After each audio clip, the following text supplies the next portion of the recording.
Washington, D.C., Maryland, Virginia, DMV area, people that just go to the DMV, we will be there March 23rd. Tickets available now, newrorymall.com. Mall is especially excited. I can't even speak. Worst promo ever. How excited you are. I'm beside myself. You're excited. I'm super excited. Super excited. I'm super excited for my ciders. Cannot wait to be in Washington, D.C. Get your Chocolate tickets now. City. Is it Chocolate City? I mean, that's before you. I shouldn't even be able to say yet. You know what? It is. It could be White Chocolate City. It is. Yeah. Shout out HBCUs. There you go. Tickets available now. This went left. No worry now. I mean, can you be mad at the young boys though? Yeah, we can. At the young boys? Nah, you can't. I mean, he's an idiot too. You're doing what they were supposed to do, right? That's not what you're supposed to do. Get some good. No, go get some good pussy. Yeah. But you're not supposed to, like, not pull out of that. Okay. I'm with you on that. I'm with you on. How old is Jalen Green? 22. 22 years old. You can't just be leaving it in. See, I don't know. Listen, listen, I understand both sides of this thing. Because you're pro-life. Well, yeah. But I'm on both sides of this thing because on one hand, I understand how people are calling Draya a predator and Jalen is too young for her and her son is basically almost the same age as Jalen, whatever. I get all of that, right? A lot of sense there. It makes a lot of sense what people are saying on that side. But I just always put myself in if I was 22 with 50, 40 million, however much money Jalen is making, I probably grew up looking at Draya in magazines, videos when I was in high school, like, damn, she bad.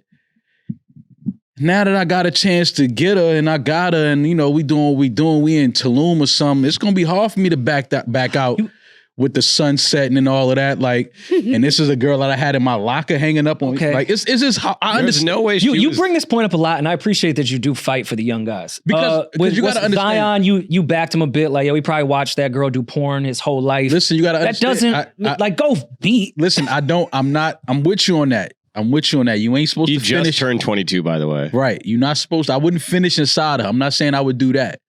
But, you know, the biggest thing when you're young and you having sex with your girl or whoever is, damn, if she get pregnant, I'm going to become a dad. How do I take care of a kid? Like, those are problems you have when you don't have no financial security. But if you making 40, 50, 60, $100 million, you know, money doesn't make it right. Yeah. I'm not saying the money makes it right. It's helpful. I'm just saying that I can take care of my family.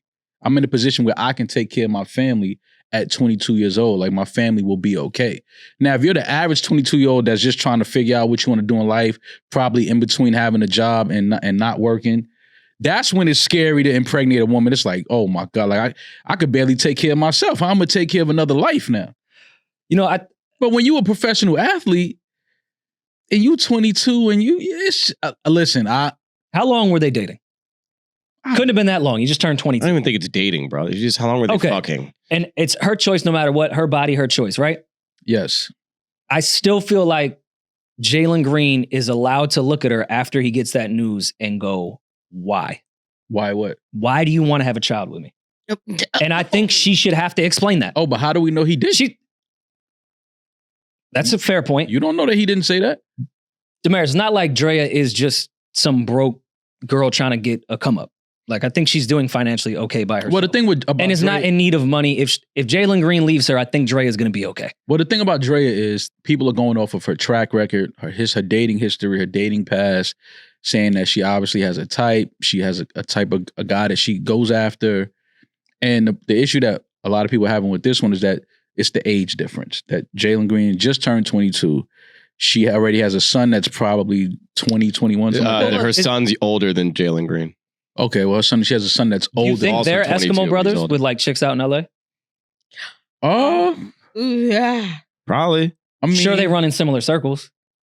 Yeah, if Dre is my mom, I'm probably in certain parties and rooms that, you know. Imagine Draya being some pretty girls one of his exes and her son also beat.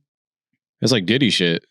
Or what happens if Draya's son like brings back a chick like that he, you know, is starting to get to know and like, and then Jalen pulls him aside as the stepfather, the younger stepfather that he is. And he's like, yo, son, I beat. First of all, if my mom has a boyfriend that's 22 and like we're the same age, and now he's about to like be the father of like my little brother. Hook me up with some hoes, bro. You can't call me son. What if he's from New York? I don't care where you from. You're not calling me son. Nah. What if he walked in and said, look, I'm not trying to be your dad. I just want to be your friend. Let's go to highlight room. Nah. Man, that's a nasty situation. What are you doing Wednesday night? Nasty section. Let's do some bonding. Nasty situation. Like, what do you think man. their stepfather, stepson bonding would be like? When you're the same age, in the same city, in the same circle. There's only one activity I can think of. Right. But see, and it's cheating on your mom. Listen, man, you know, the situation is very unusual. Have we ever seen this before? What do you mean? Like as far as the woman being this much older and having a son that's I don't want to be sexist. It happens the other way all the time. Yeah, we don't bat an eye. Not just the age. The fact that she has a son that's the same age, if not older than. Yeah, this is a wild. Like, have we seen this before? Not to my knowledge. Right? I don't think I've ever seen this. I'm sure Cher or Madonna has done it, but I can't pinpoint it. I feel Cher comfortable. Madonna has had a baby with someone that was the same age as one of their kids. I'm just saying dated. No, see, you stay with me. Focus. Okay, I'm trying. Having a kid. I feel like Cher. I feel like Cher and Madonna have secret babies. So you want to do something else? You got your 10-4 hat on already. I'm talking about that we know. No, for sure. Have we seen some celebrities? You know, celebrities. Have we seen this situation where the woman is having a baby with someone that is the same age as one of her kids? I'm sure we have. We just can't think of it right now. I'm sure we have. And I'm not saying Jalen doesn't want to have a baby with Draya. We don't know them. They could be a happy couple and super excited. Yeah, he doesn't. Great for I'm them. sure he does. But at the same time, I feel like maybe I'm owed. It's your choice, but give me an explanation on why you want to have a child with my 22-year-old ass when we was just fucking around. You're financially stable. If you want to have another kid, I get it. But listen, man. But maybe like find a sperm donor. Listen, man. Well, who said y'all was just fucking around? Who said they was just fucking around? Yeah, I was going to say that. I've been around a few of these dudes, and I see the way they be talking to these girls in private. They be wanting babies. For sure. They be wanting to impregnate these girls. Like, I'm not going to just throw that on Draya. Like, a lot of these dudes out here, they be like, yo, I want you to have my baby. You my baby mom. And it's like, all right, that might be game at first, but then if you in there spraying it up too, and you saying all of that, yeah, it's a little different. You can't be surprised when she come and hit you like, yo, I'm pregnant. Then it can't turn into, yo, nah, I ain't ready for this. You ain't ready. You just finished telling this girl in 100 text messages you want to have your baby. Look at me in my eyes while my feet were in the air. Yeah, my ankles on your earlobes, and you talking about, yo, I'm not pulling out, have my baby. I love you. You the one even for if me. that is the case, all right, but your Jalen, legs were in the air. Yeah. Even if that is the Does it case, count? Yes, it counts. That counts. Even if that is the case, caught up in the moment. With Jalen, should she when should she tap out? As far as what? Like of this game, of this current thing that she's doing. Don't kill me or crucify me because I just don't. Is her past that crazy, or do we just know the people really she's not. dating? Okay. Julian didn't know who Draya was until we told him who she was 2 months ago. I'm happy that I haven't been paying attention. Yeah, I don't give a fuck who Draya is. I feel like I I'm know saying, like a few athletes she dated, but I didn't know her to just. But my point still stands. Like, you shouldn't. At some point, people age out of bad habits. No, or not even like age out per se, but like some. Like when you're getting your fucking shit stretched by a kid that's your son's age, maybe you should reconsider what you're doing. Just maybe. Just the situation for the baby. Yeah. Yeah, and look, well, let's put the finances aside. Amazing. Everyone's got money. Just aesthetically. Yeah, let's look at it optically. Yeah. Who's raising this kid?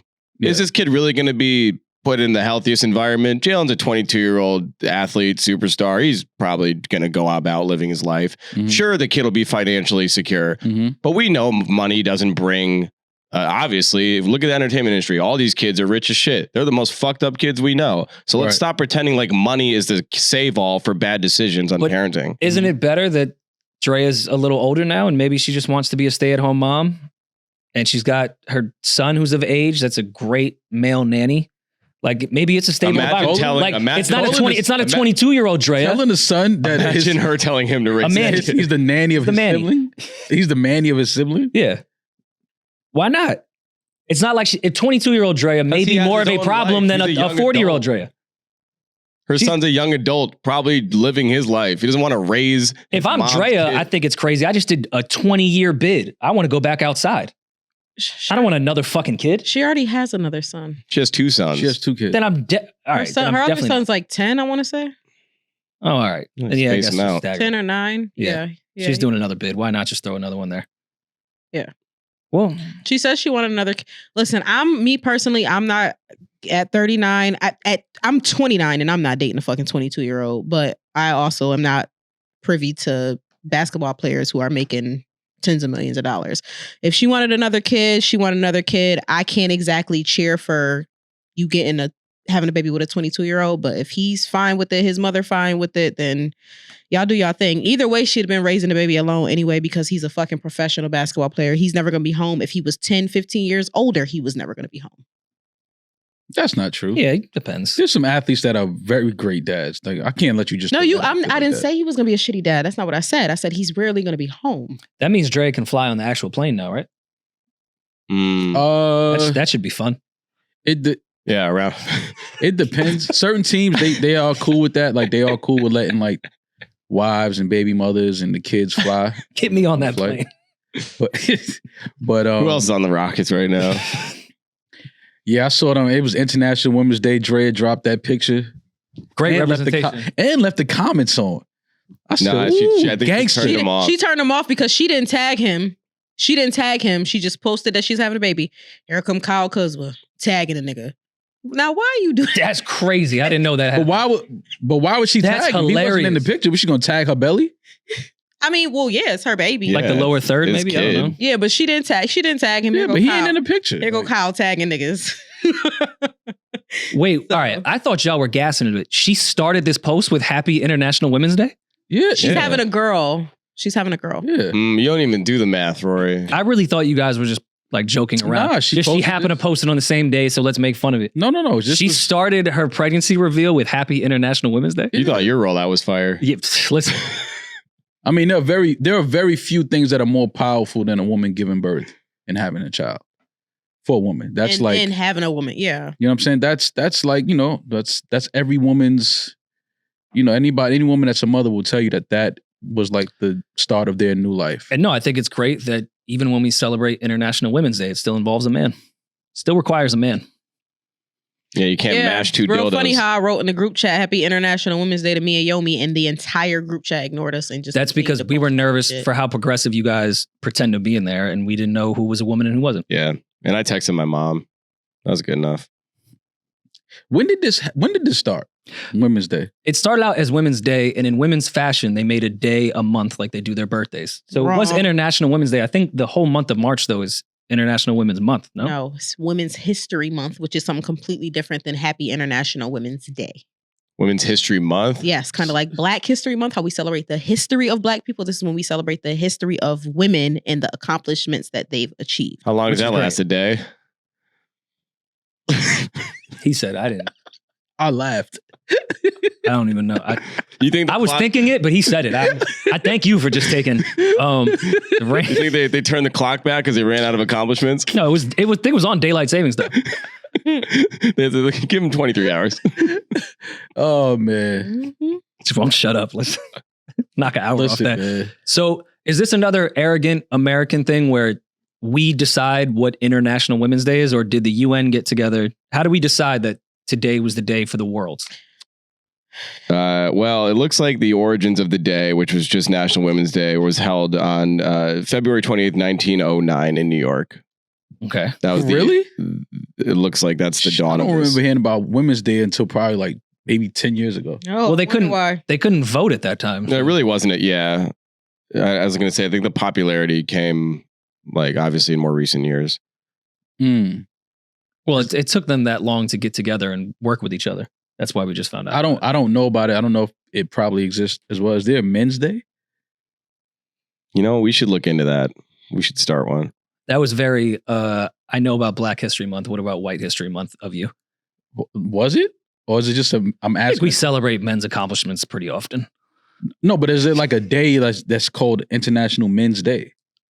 No, I mean, I'm being serious. Like I don't know. but we don't really get holidays, so Okay. It is interesting that you guys threw in a holiday when you guys get all the holidays. Who, women? Yeah. Oh. I don't even get my own birthday. No. Now I have to celebrate. It's not even the right day. Yeah, no. I thought you guys were good at you don't calendars. get as a man, you don't get to celebrate your birthday. You know that. Did this go off the rails? I'm sorry. No, I think you guys are spitting. I think I feel like it's great that a man said, no. You guys are smoking this. You guys are really representing the women like you on on the a pod. tear right now. Well, I ain't gonna lie, man. Jalen, I ain't gonna lie, man. That thing probably good, man. I ain't gonna lie, man. It's hard to back out. Yeah, I can't kill Jalen too much on that, man. I understand. I get it. Sometimes you just be like, yo, listen, man. See, that's what we need to do. We need to hear from Jalen. Because I'm going to tell him the first 2 minutes of the first interview he do. You're tired of men being silenced. No, I'm going to just be able to tell. Like, just looking at him when he talk, like, if he going to be like, man, y'all don't even know what y'all want me to do. Like, I couldn't. I tried. I couldn't get out. I understand, man. I get it. Well, Also, in staying on theme with women and International Women's Day, women spent the weekend tearing each other apart on the basketball court. If you guys saw the LSU South Carolina game, that got really chippy at the end there. I respect it. I loved it. I like it. I think it's good for sports to get a little chippy like that, especially in the tournament. Thought it was good for International Women's Day too. Yeah, International Women's Day, you know. It's competitive. It's just competition. You know, things happen. Tempers flare. The only problem I had was homegirl's brother jumping over the scorer's table, acting like he was about to hit a girl. Like, what was you about to do? Yeah, but like what was you about to do? You ain't gonna do nothing. And some of them girls will beat the shit out. I was gonna say a 100%. lot like of those are professional athletes. Some of them girls is 6'4", 6'5". the shorty that had the initial like real push, I can see by her reach, I would lose that fight. Yeah, like that was the only issue I had. It's She's like 6'8". Yeah, it's like, bro, I get it. Your sister. Look at the way she set her feet too, right after. Yeah, she was ready. Yeah, like I get it. I understand it, but like, come on, you jumping over the table, like your sister, she got this. And I'm on the side of like, if I see my girl getting jumped or a family member being jumped by a lot of women, I'm gonna get in there and move some bodies. No, I mean, if you outside, but on the court, like, so yeah, just let the refs handle it. And during the women's tournament, like, what am I gonna do if I jump over this table and a girl like squares up with me? I'm gonna square up with her and be ready to fight. Like, come on, man. I'm really looking forward to the women's college tournament. The team, there's a lot of teams that can take it this year. It was better than the men's last year. Way better. And the average ticket price for the women's this year is already going for like $450, $500. Oh, it's great. Yeah. I love it. See, Damaris? With support. We're not going to go to the game. Should I make them mad again? I sent this to you guys. I tagged you guys in the post over the weekend. Caitlyn Clark breaking the 3-point record for the NCAA. Mm-hmm. She hit the most threes in NCAA history. Mm-hmm. Happy International Women's Day. What do you want me to say about that? No, refute nice it. try. There's nothing to refute. Is this something about the line you want to say or the ball or no? It's just, you know. No, because the men and women have the same line in college. It's the same 3-point line. Okay, cool. So I just hit more. Not going to bait us this time. Yeah, like I just it doesn't word the same if now a guy comes along and breaks that record. If he breaks the record, then he'll be called the greatest 3-point shooter in NCAA history. The reason why I think this record will stand for Caitlyn though is because most guys don't play. If you're this good or whatever, you'll leave and go to the league. Caitlyn played longer in college. Right. I know this is like obviously more of a longevity award, but it's still a great stat to have.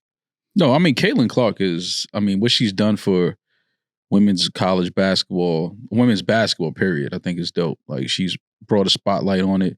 She's one of the best players I've seen in college. I just hope it translates to the next level, though. I think she'll be all right. I think so, too. I just hope it translates. But she's fun to watch, though. She's fun to watch. I think she's part of the reason why it's going to translate. Women's basketball is talked about as much as it is. She's just like that. You say Caitlyn Clark is playing, people are going to watch that game. The best thing you can do in the WNBA is know how to shoot. She'll be fine. Yeah, no, I mean, but it's just a different level of competition. Yeah, for sure. At the Defense next level. is different. I get it. Yeah. Damaris, are there some women you wanted to highlight during International Women's Month? We don't want to silence you. Nah. Maybe some men you want to shit on? Because this is y'all time. Get your shit off. We can't refute nothing women say this month. Shout out to me and Yomi. Shout out That's to it. me and Yomi. Yomi not even here. Yeah, shout out to me and Yomi. Oh, to answer my question, Damaris, it was promoted by the United Nations, but it is technically a Russian and communist thing. Well, it was started by a socialist party, yeah. I'll just leave that there, but you know. Happy International Women's Month. It's just odd, you know. Shout out to all the women out there. Hopefully this month is kind to you. You have a soft month. But April, get right back to it. Get back in the trenches. I mean, I like to see that Braun was the one that really went above and beyond to celebrate International Well, I Women's saw Month. LeBron. I saw people killing LeBron. He was talking to Jeannie Buss and Linda Rambis, which is I believe Kurt Rambis' wife, right? Mm-hmm. Correct. And everybody was like, "Oh, Savannah gonna have words for him when he get home." I'm like, "All he doing is celebrating Women's Month." But is that some hater shit and some women shit? If I'm celebrating other women for International Women's Month, you can't say anything to me, right? It depends. Your wife can say anything at any time. I thought when you marry, we were here to celebrate all women. Yeah, nah. It's only one woman you're supposed to celebrate when you marry. This interaction is like it's way too touchy. There's a lot of touching going on. Yeah. And not from LeBron. He's doing nothing wrong. That's the king. But it's yeah, like anytime you take your hand like this, you're terrified of your wife. the double bicep grab, and then obviously Jeannie laying her whole head on his shoulder. You know, they love it. See, that's that black gold. You know, they can't help but touch that black gold when they see it. That's all it is. I'm sure Jeannie Buss has a very close relationship with both LeBron and his wife being who she is. I'm sure they like have dinners together with their families. Like, I'm sure that's nothing. I mean, we know that, Damaris. We was just having fun. But look how women could just get a faithful man just jammed up like that. Just the king minding his damn business. In between, he was probably sitting by himself. True. They probably sat right down during a timeout and then just tried to ruin this man's family. It's a coup. Well, one of them owns the team. She could sit wherever she wants. And the other one is Kurt Rambis' wife. I think he's in the front office for the Lakers as well. I think Kurt Rambis has a front office job with the Lakers. Okay, so to me, that's them abusing their power in the workplace. That's putting a lot of pressure on LeBron. They are the powerful execs in that building. LeBron is a high-paid employee that they're taking advantage of with their power. That's an HR violation. That's an abuse of power. You're putting him in a situation where he feels like he has to let you touch him for fear of his job. He doesn't even like basketball like that. This is an abuse of power. He don't even want to be there. He don't even want to be there. He doesn't want. He has sunglasses on inside. That is a man that is uncomfortable. That's a man that don't want to be seen. What were they even watching? The game. The game. What were they watching? Where you thought they was at? Wait, Bron watches Lakers games with sunglasses on? Yeah. Yeah. I thought like maybe Bronny was playing at the Staples Center. No. Well, then this was, of course, this shot went viral after when they pulled up to watch Bronny at USC. And obviously you capture a moment and that, freeze in time. People are saying this is, Savannah pissed at Bron after that interaction. Got an attitude? Yeah. Nah, man, it's all jokes. After one frame is captured, this means that they hate each other now. Somebody put Bron's face over Jesus Shuttlesworth's face when he had the threesome with the white girls. Oh, and he got game. See, people just be doing anything, man. Do you bring that up to your wife? Or do you like just see what she says?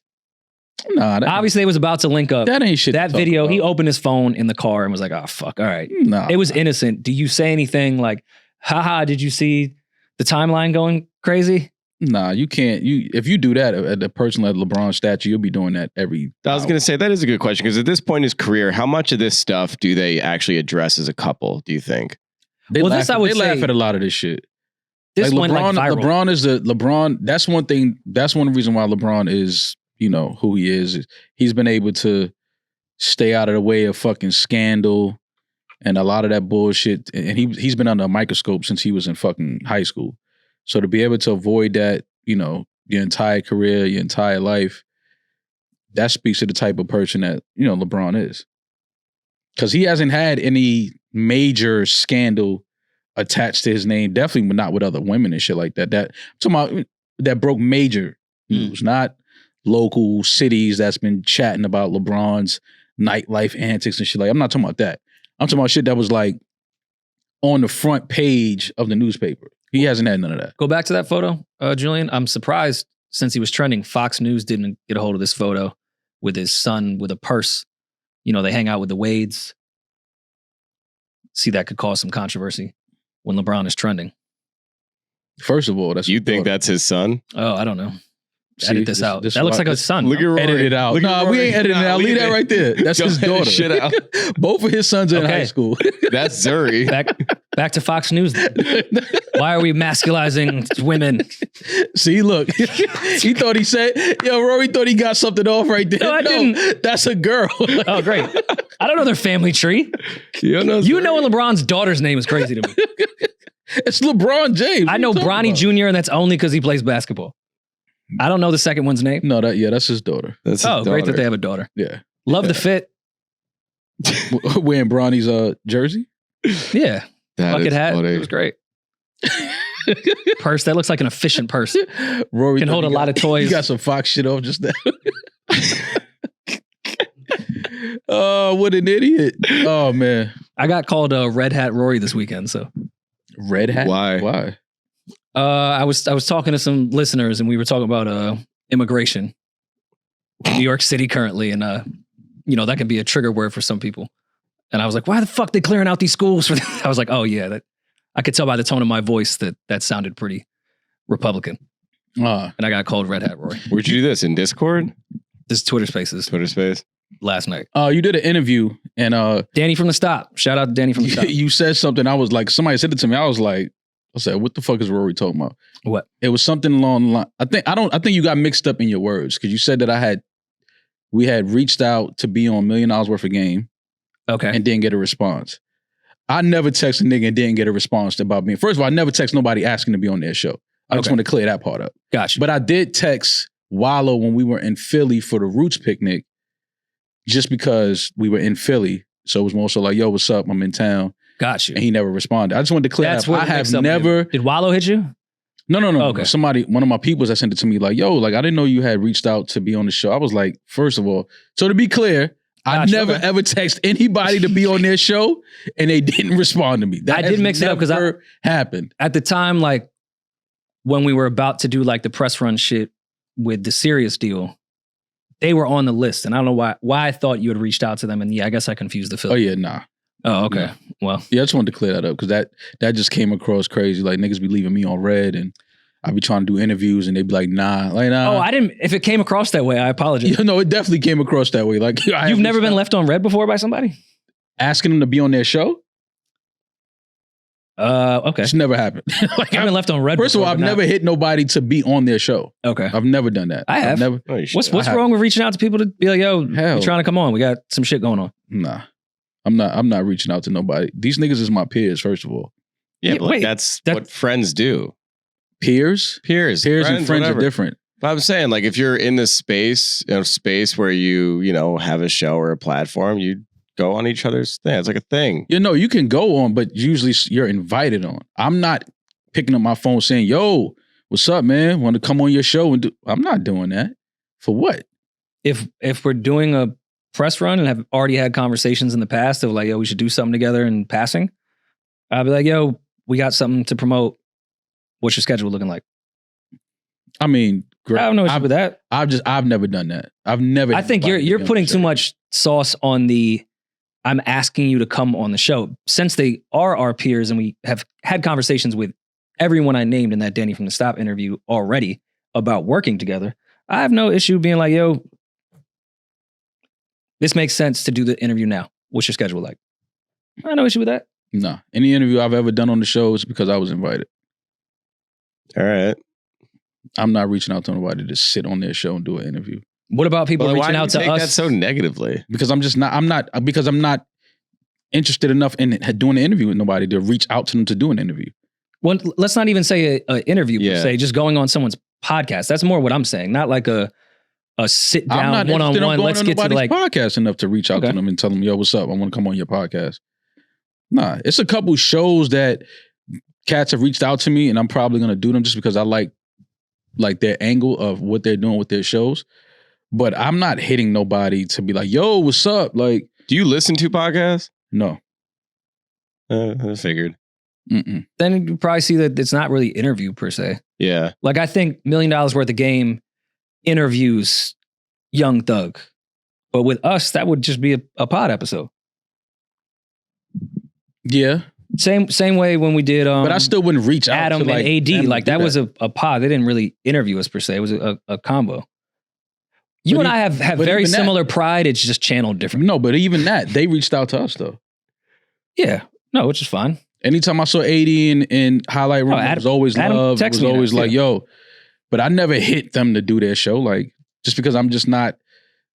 First of all, I'm not a celebrity. Why am I just going on other platforms to just talk? Like, I'm not. Yeah, but you're you're not a Yes, celebrity, it's- but your voice is respected in the podcast sphere. So Okay, true. in this sphere, you're a celebrity. True, but I'm not hitting somebody like, yo, what's up? I want to come on your show. Like, now if you hit me and I fuck with you and what you doing, then that's different. You know what I mean? Then I'm like, okay, cool. Like, I like this dude, or I like this So- woman. Like, I guess I mean, I know I'm speaking for myself. Like I've had moments where I've listened to someone on a podcast or like listened to a podcast and said to myself, wow, that would be great if like they came on our show or you guys did their show kind of like that. I feel like I have that moment all the time. This was similar to what we were talking about with Ian with just egos. Like we could all do crossover episodes if everyone didn't feel like it would be weird if I reached out to come on y'all shit.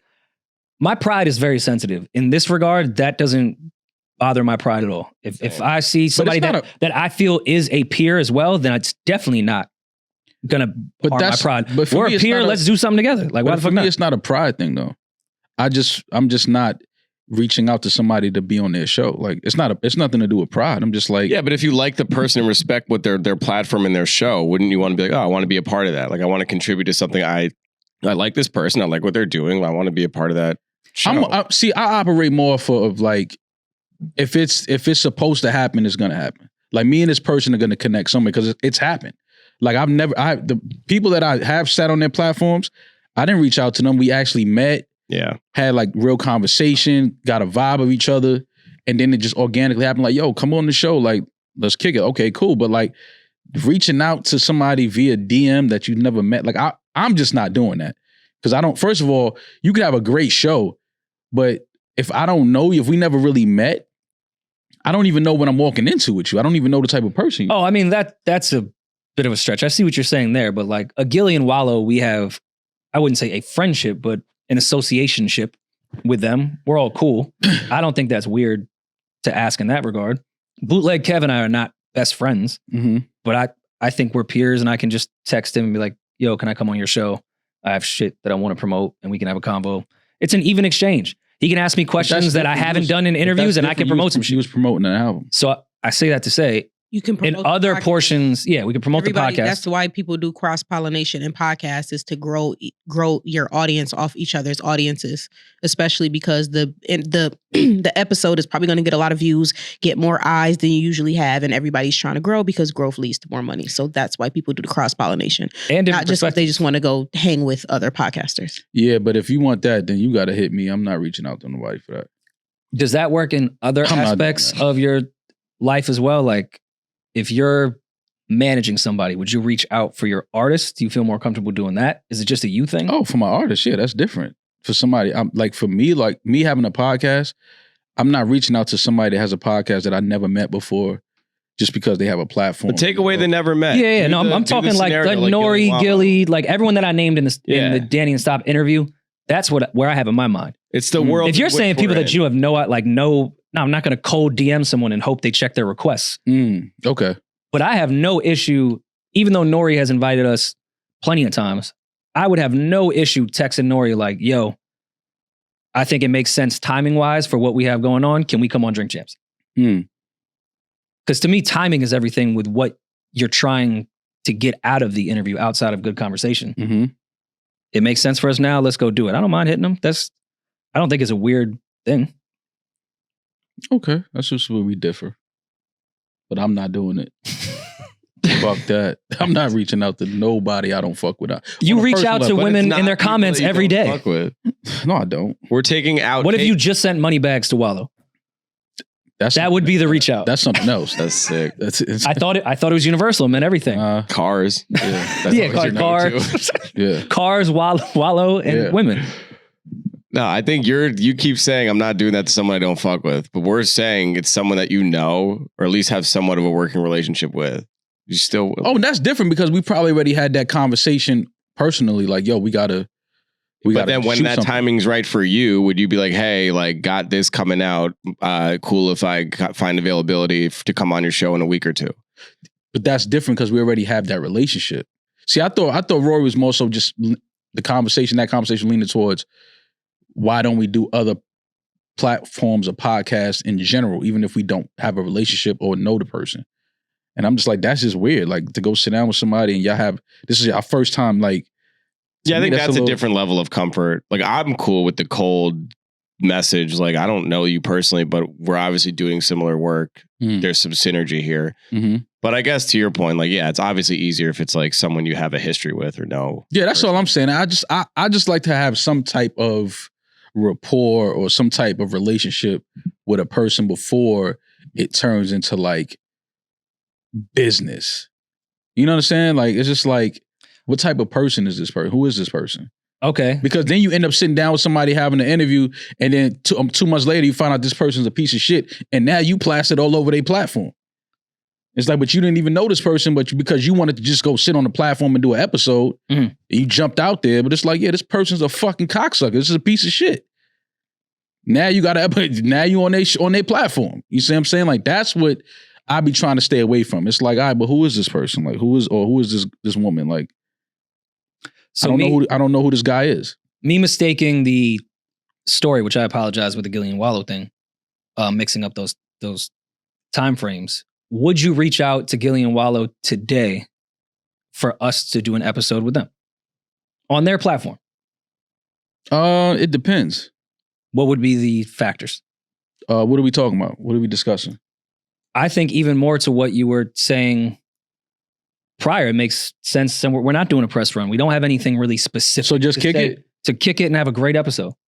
Because I think the four of us, we've all kicked it separately and together. We have great conversation. Yeah, I wouldn't be mad at that. But I mean, but I just don't. And then what? Then it's an episode. Then we drive to Philly and do an episode. Yeah, but I'm talking about after that. Maybe we get a cheesesteak? I don't know. No, I mean like us doing the episode does what? We'd have a great moment and a great conversation with our peers. I don't think everyone that listens to $1 Million Worth of Game listens to us and vice versa. Okay. It's two people we know we would have a good, solid conversation that could contribute to this podcast space. Why not? Okay. Especially with podcasting where it is right now. Back to the Ian conversation. Those like classic episode shits, like that shit is starting to die. And I'm not saying that we would absolutely have one with them, but these type of moments are starting to disappear in podcasting because everyone's fucking talk to each other. That's why I'm kind of happy we were patient with who we wanted to talk to. I think we still need to have our pause, our math moment. I think we do need to have our $1 Million Worth of Game. I think we do need to do our Drink Champ shit. Shit is drying up with people talking to people. We haven't had that. So I texted Nori today, asked him for babysitter recommendations in Miami. Would happily follow up with that text and say, can we put a solid date for Maul and I to fly to Miami to do Drink Champs? Okay. Philly's an hour away. And I'm sure with the money that they've made, they still both live in North Philly. I doubt that, but yeah. Yeah, I don't know. Just that conversation was just, I was like, I gotta clear that up because I don't even want that to be out there. I be hitting niggas to be on their show and they be leaving me on red. Like, nah, never happened. Do you feel the same with artists? As far as what? Reaching out and asking them to come on the pod? It's different with artists though, because they most of the times either promoting some shit or, you know, it's different with an artist as opposed to being a host of a podcast. I think it's the same now. No, hell no. All right, back to me doing the Danny from the Stop interview. The climate has changed, and I'm not saying podcasters were artists now, but there's fan bases dedicated to just commenting on are podcasting. There's podcasts about podcasts about podcasts about podcasts. Yeah, they're Inception sampling the podcast. samples. They're sampling the samples that was sampled from the samplers. Yeah. So podcasting to me, yeah, it's like asking for a verse swap. Like we are artists in our own right as far as this genre. So reaching out to somebody would be like reaching out for a feature or reaching out to collab on a song. It's the same concept in my opinion now. We have become the artists to a large group of people. I don't know. We have. He's not wrong. I don't think we've become the artists. Yes, because I'm not saying I get what you're saying, but we have a live show, DC, March 23rd. DC March 23rd, Howard Theater, newrorymall.com. Tickets available now. Live show. I'm not saying that. I'm just not. We're not the artists. I get what you're saying, but I'm just not comfortable with saying we are the artists. Like I'm not. I don't know. Why? Just because I just think it's totally different. Like I just think it's totally different. Can I ask the differences? I don't think we are the same as if Chris Brown has an album out, he's going on a press run. I don't think that podcasters are in that same, like, on that same tier. No, I don't. Oh, no, I'm not saying in the press run sense. I'm saying when Chris Brown reaches out to Ty Dolla and is like, let's work on a record together. And then you think that's Chris, the same as us reaching out to Gillian Waller? Yes. Fuck no. I think it's the exact same thing. Hell no. At this point, especially how the fan bases have changed and how they obsess over podcasting as podcast fans. They're not here just to listen to us talk about Chris Brown. We are Chris Brown to them. Well, I'm more Quavo, but yes, we are that. You said he's to a very large fan base. They're more interested in us than who we're talking about a lot of the time. It's not a huge fan base, but it's a fan base. So to me, it's a verse swap. If we go to $1 million worth of game and is like, let's do a joint album. And there's less red tape in podcasting because you don't have to go through legal, clear things and bring in the boardrooms. If your whole transaction can be done via text. Hey, we're in Philly. Boom, come do the show. Especially with pods like us because we're not guest based. So it's even more that with us. Yeah, but I think what you said is somewhat the problem in podcasting right now, though. How so? Because I think a lot of these podcasters think they're celebrities now. Oh, I mean, that goes without saying. And I think that's the problem.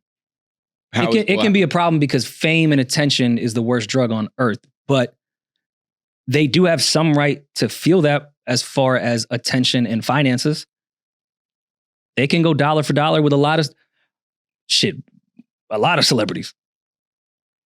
We can go dollar for dollar with a lot of celebrities. Yeah, but it's just different, man. It's different. Like I didn't look at. Are you saying it's different because of the skill that like the nature of what's being done? Like we're not singing or rapping. That's a big part of it. Are you talking? Okay, so is it the skill or the? That's a big part of it. What? So is that the highest thing or what else? And it's just a lot of these artists. If they announce a show, they're doing crazy fucking arenas. Like most podcasters are not doing arenas.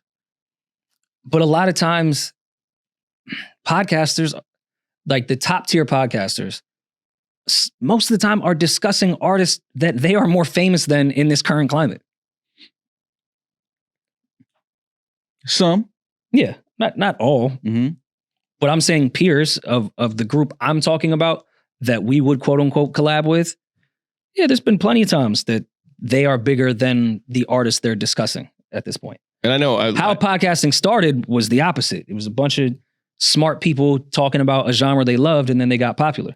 I think it's corny and weird to your point that they're walking around like they are these crazy celebs and this and that. But that comes with money and fame for a lot of insecure people. So like, I'm not going to put that on podcast. Just because I sit down and interview Chris Brown or one of these like superstars or Drake or whoever, that doesn't mean now I'm on the same level as them. No, I don't agreed, think but that goes back but to my earlier point. But a lot of podcasters feel like that. Because the fan base like now care more about the podcaster than they do the artist they're talking to or talking about. That's what I'm saying. That's why people feel that way. And that's why I was referencing music the way I was when it came to collabing with other pods. This fan base, the core pod fan base, looks at the podcaster as the celebrity. Do they enjoy a nice guest or an artist they like? Sure. Is it going to get more views because that artist is going to bring their fan base? But that podcast fan, that returning fan, is there for them. They're not there for the artist. So agreed. Yeah, you're there for the show. You subscribe to the show or the podcast. I understand that. I'm saying the artists. just that statement of the podcasters are now like the artists. No, I can't. I'm not jacking that. Hell no. I want to be clear, to a specific fan base. And I think it's a large fan base. In no way am I going to be that guy that is saying how a lot of these guys that are feeling themselves, that they think they are bigger than music or bigger than the A-list music people. Mm-hmm. But to a core fan base, yeah, they look at them as the art. That's their guy. Okay. Yeah. So yeah, I just wanted to clear that up. I didn't listen to. I have Gillian Wallow's number. Should you put us all in a group chat? Let's do it on air. I'm fucking with you. I'm about to say that's weird. Yo, I didn't listen to the whole interview. I just saw that clip, and I listened to that clip. But it was a fun interview, and again, I think it's important because they represent a large fan base of podcasting and where it's evolving to. So I think it's important to talk to those guys. So now the fan base is now the podcasters. But is that not? There's just this circle. But is that not who we were? Because I can't shit on them because how I started podcasting, I was a fan of music talking about music. I'm still a fan of music. I didn't go to broadcasting school. No. I'm still a fan of music, but it's just like now the fans of the podcast are now interviewing. They have shows and they're interviewing the podcasters. Mm-hmm. So then what's next after that? I think China just drops a nuke. I think that's really, where it's headed.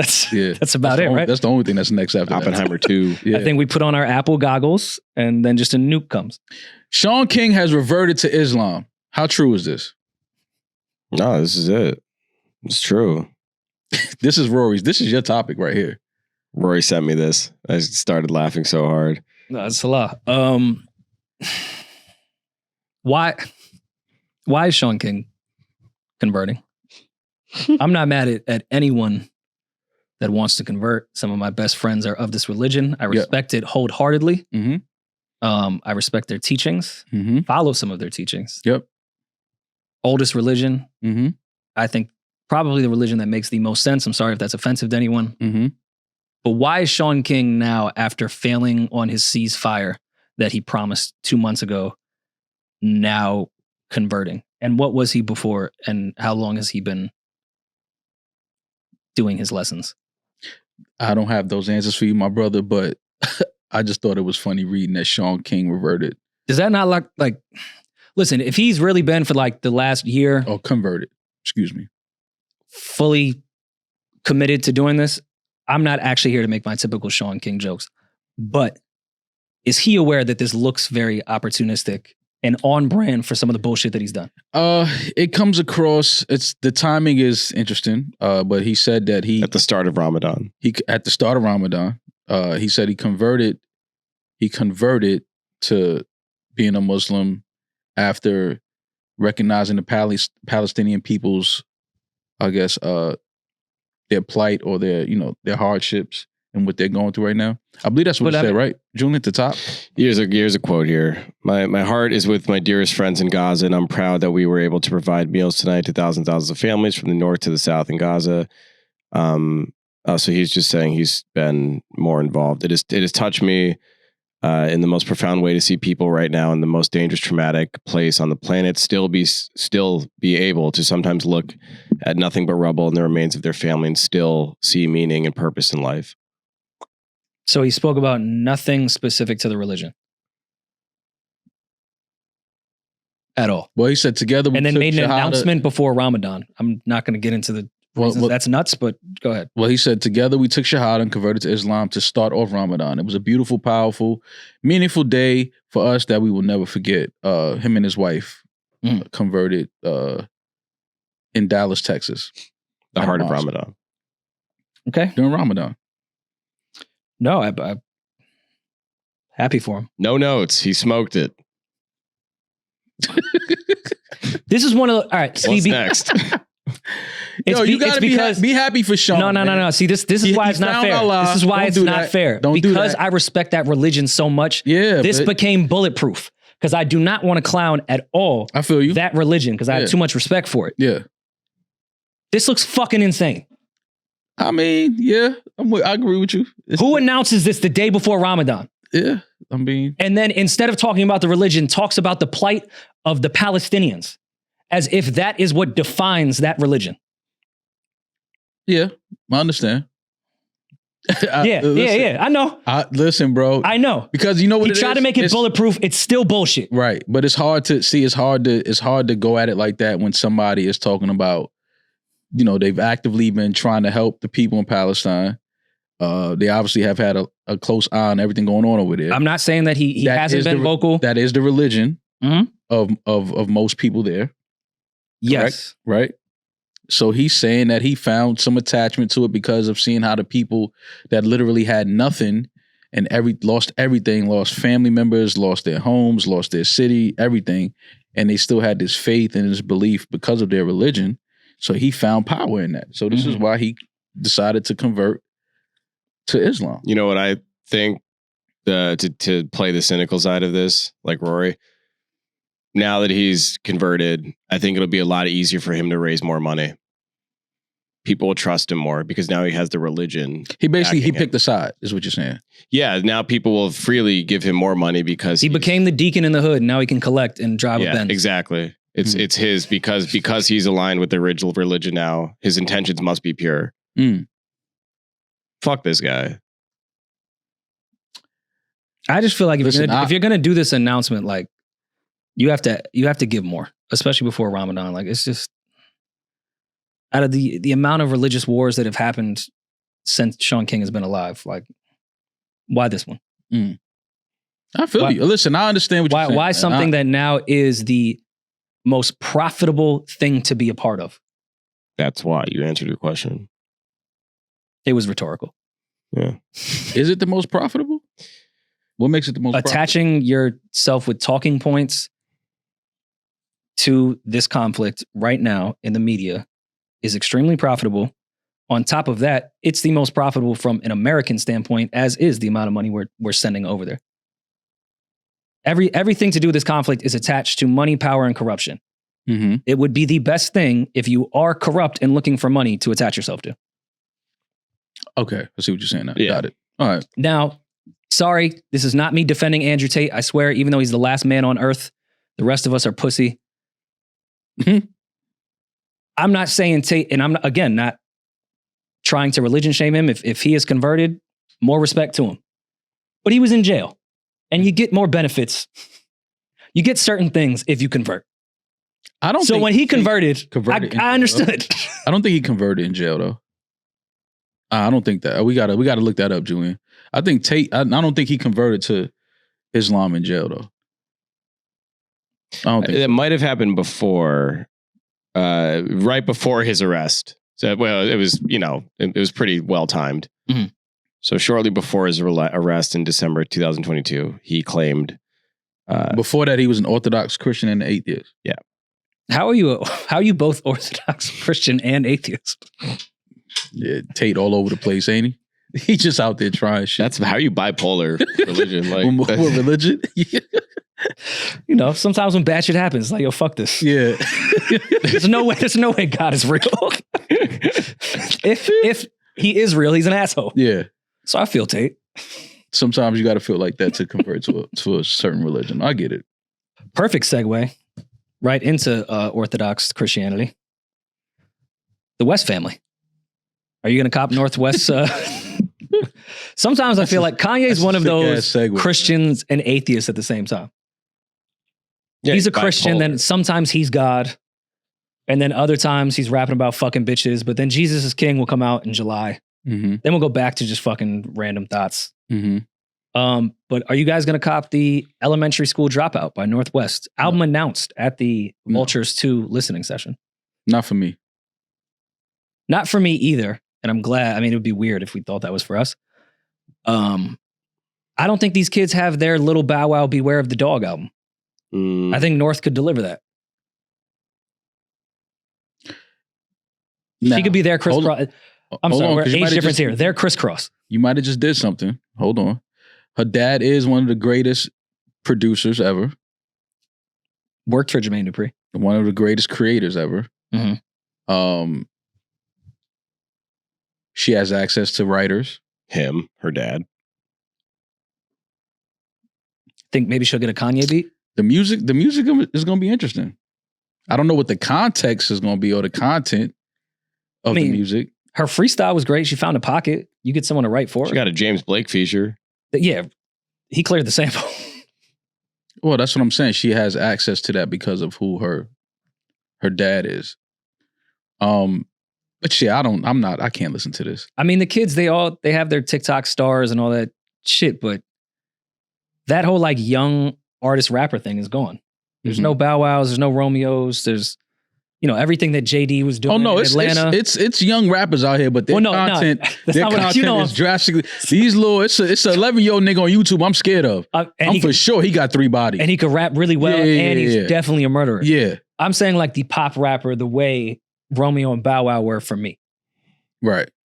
I was 12 when Beware of the Dog came out. I knew every lyric. These kids don't have that. And I think it's been generations since it's happened. They had Hannah Montana after that? Hannah Montana. Like who else? Who has been like the child stars in music? Bieber. Bad Baby? Bieber. Biebs, yeah. But no rap. Yeah, Biebs is there though. So is this going to be rap? I think she'll probably do both. Yeah, they'll throw some tune on there. I can see Aunt Clemens and Ty writing her some shit. I can't subscribe to this, man. It's just like this. You think she'll own her masters? This is, of course. This is like nepotism at its finest. Okay, but is this good nepotism? We got to hear the music. I'm scared that Kanye is going to care too much about the music and have North saying some wild shit that she has no idea what she's saying. I'm not saying necessarily like anything sexual or inappropriate in that regards. Like, I think she may like throw a shot at the Jews that Kanye, wouldn't want to say himself. And like North just might get that subliminal. How much control does Kim have over this? Probably none. No, what? I'm going to sound like a Kanye stan here. I think he cares about Kim's opinion of his daughter. Like, of course, bro, that's her mother. Yeah. Of course, Kim is going to have something to say. She's going to hear all of this and she's going to approve or disapprove of what she doesn't want. But he is also a spiteful father. And you can say whether he's right in that regard or not. He wasn't even invited to the birthday party. Like this could be his, his get back album. Getting back at Kim through their daughter, through the music. If anyone would do it, it's Kanye. Kanye West for sure. It's actually a great idea. It's actually a terrible idea. Why? Because you're using your kid. Yes. Well, that's all they do. Their whole family, the whole Kardashian lineage is using their kids. It's still a terrible idea. It's a terrible It was fine when they did it? No, it wasn't. I never said it was fine. Kanye's not the type of person to break a cycle. What's worse though, using your kid for reality TV and paparazzi shit or a spite album to your ex-wife? I think there's way more damage with the spite album. Spite album is fire though. Because that's something that lived forever. Like if you do a reality show, it's like I kind of gotta go back and find that shit. The spite album though. Yo, if I pen a diss to my ex-wife and let my daughter spit it, I win. Courts can do whatever they want with me. If I could ether my wife through my daughter to say how much she likes dad's house more than hers, I win. All right.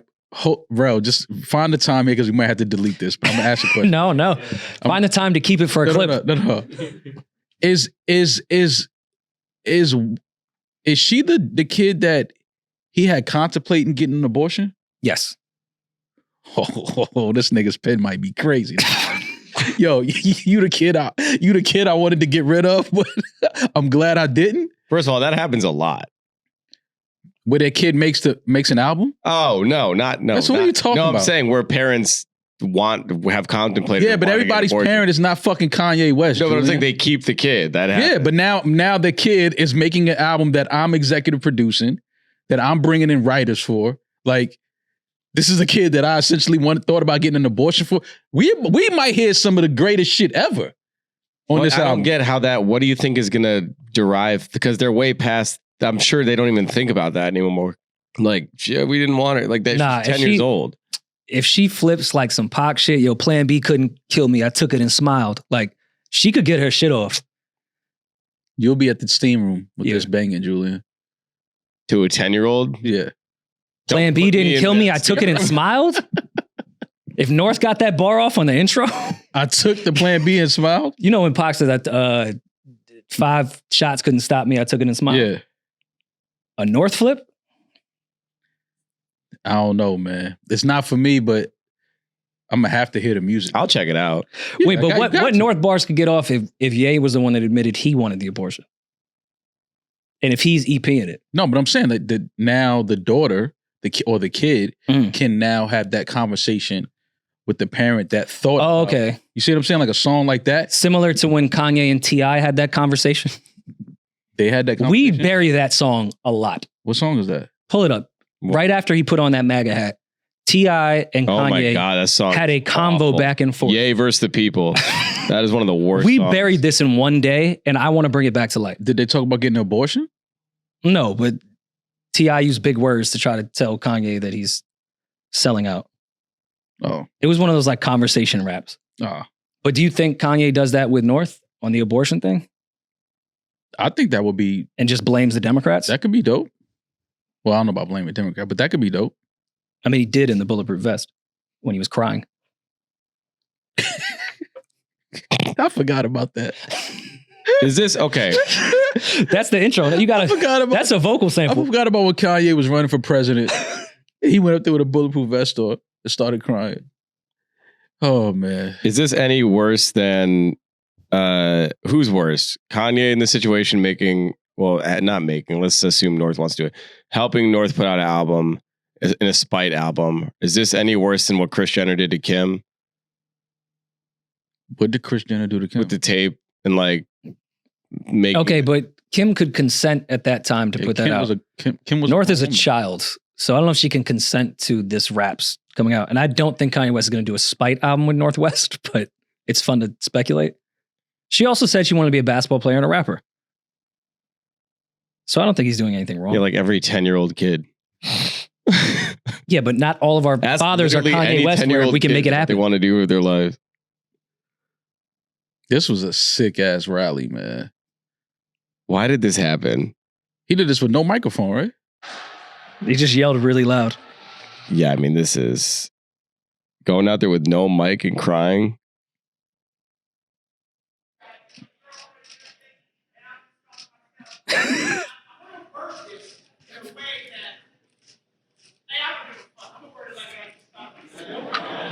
I would have went to the rally. Of course you would have. Going to a Kanye rally would be incredible. No. I'm a unorthodox Christian and atheist. No, but Kanye is your generation is like Kanye is y'all like Sure. he's the pinnacle. Yeah, but there's plenty of artists that I think are the pinnacle that I don't want to run for president. What- I would go to the rally just like to laugh. Oh, okay. This would be fun just to experience, to say I was there. Yeah. I wouldn't be there wondering what Ye's talking points were. I would walk out like, of course he's in a bulletproof vest. I remember Of he course. had I mean, obviously it's Kanye, so it's gonna get lost in the noise and the confusion of him doing all this, but he did have some good points that he was trying to make though. It's just that it was Kanye, so people didn't ignore it, but he had some shit he was saying up there was like, okay, I'm not mad at that. He had what Candace Owens repeated to him in the green room before he walked on stage. Whoever repeated it, the points were good. Kanye always pushes albums back and kids are not patient. Do we think North, after 2 weeks of recording, just goes off and finds a new hobby? I don't think North is finishing this on Kanye's timeline. I think that's fun, like a fun play date for a week at Dad's house. And then I'm cool with what we're doing. I think this would just be like a quick, like when Kanye's put out the 7-song EP, 7 songs with all of the artists. I think it'll be something like that. What if just be something quick? Can you diss other kids? Like if you're all right, if you're EPing your kid's album, Mm-hmm. what are the lines you really can't cross? Like, can she talk her shit? Can she call other kids brokies? Like, can she really get in her rap bag?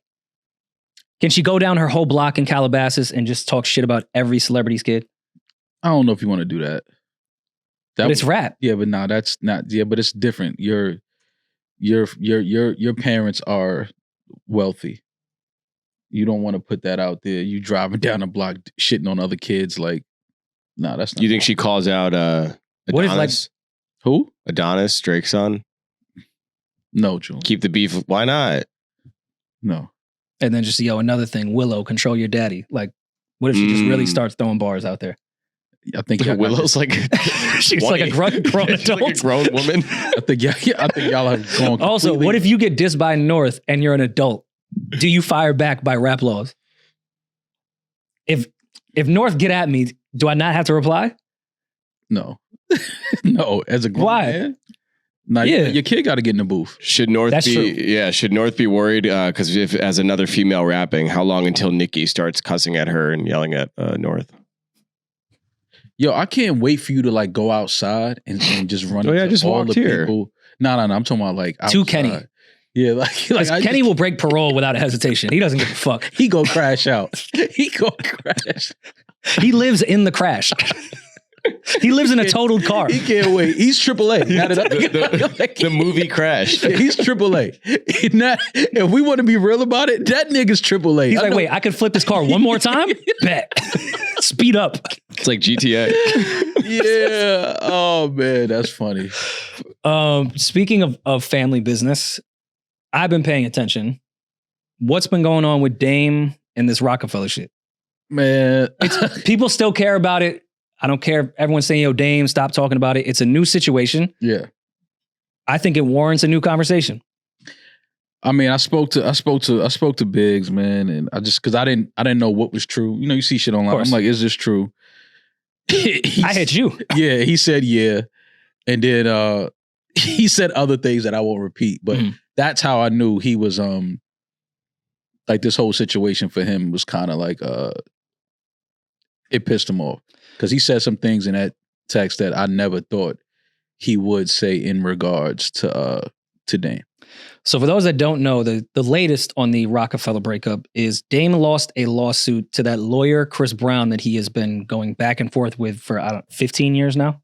I don't know. It was for a film, right? Yeah. So he lost that, and based on his assets to pay back the $840K, something like that, he didn't have the proper assets. The only asset he had is his stake in Rocafella. Mhm. So when you lose a lawsuit and don't have any money, they try to dilute anything that they'll take your house, they'll take whatever they can to get the money. Mhm. Now, Dame's highest asset is his, I guess, 33.3% in Rocafella, if they're even partners. Mm-hmm.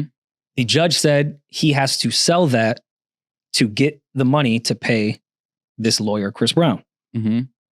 Now, obviously, Dame can get way more than $800,000 for his 33.3% stake in Rocafella. Right. Mace and Cameron alluded on their show that they bought it and we're also going to sell it to Nas after that. They were going to flip it, which is fucking crazy. Mm-hmm. Then Dame sat with Math recently, which is a really good interview, at his studio. Mm-hmm. He alluded that maybe they had it, maybe they didn't have it, but he wanted to go out and shop it. Yeah. He wanted to be his decision of who could sell it. He said he made Cam VP in 2003. It ruffled everyone's feathers. Now Cam can be CEO. Sometimes I think Dame just talks to make things funny. Obviously, if you just buy 33.3% of Rocafella, you're not the CEO automatically, but I think this is super interesting. Interesting. I don't know about interesting. I think that it's something that we should pay attention to because him selling his share, just say he, hypothetically, if he sells his share to Cam and Mace, people know the history or the energy between Jay, Cam, and Mace. I'm not sure it still stands there today. Everybody's grown men now. A lot of years has passed, but people know the history. I think all of that is a spite. It has the energy of a spite move on it, which to me is weird as 40-plus-year-old men, 50-year-old men to still be running around with spiteful energy is just weird to me. But I think it could be both though. Like if Cam is my friend and I know he has the liquid bread, I could be like, yo, because of this court situation, I owe this. Give me $840,000. You can hold my stake. I'll pay off the guy. Okay. And then once I get my $840K back, I'll buy it back from in Monopoly, when people hold properties. Yeah. I could see a world where that makes sense. But you should just do that with Biggs and Jay. Like, why don't you just do that with Biggs and Jay? So you don't need to bring Cam into this. So what if Just let Biggs and Jay hold it. So what if Jay and Biggs say, yo, listen, we're going to pay the 800 or something thousand just so you can retain ownership? Do I hate Biggs and Jay? Let's say you do, yeah. So then it would be spite. Back to our pride conversation. It would be spite, right In or this wrong. regard, If you hate your partners and they say, listen, we're going to pay that for you, hypothetically. Of course, yeah. Right? Let's say Jay says, yo, Dame, I'm going to pay that fine or that whatever that fee is just so you can retain your ownership in Rocafella LLC. And then you say as Dame, nah, I don't want that. Have I spent the last portion of my career going on media runs saying, calling another man boss is like calling him daddy. If you take money from anybody, you're a sucker. I can't. That's crazy. I agree. It's fucking crazy. That's a spiteful. That's back to the pride shit we were talking about. I feel Dame on that pride to some degree. If I have an issue with somebody within my company and you kind of call me on some float shit, that's where ego gets really fucked up and can destroy things. But here's the thing. We all know as men, even as women, you have ego. You have pride. We all do. Everybody walking this planet has ego and has pride. It's all about knowing when and where to turn it on, turn it off, turn it up, turn it down. It's that's the important thing about ego and pride, is knowing where to channel it, ego and pride, how to channel it, when to turn it off, when to eliminate it, when to present it, when to push it forward. So as business partners, as friends first, that have created history together, that have created something so iconic and something that means so much to the culture of hip hop, that has given business models to everybody that came after, of being business owners, owning clothing lines and movies and all of these things, right? We did that. And now it's at a point where, okay, we're not in business together anymore on other ventures and projects, but this we still own together. You now face hardships with a lawsuit and don't have the liquid to pay the lawsuit and things like that.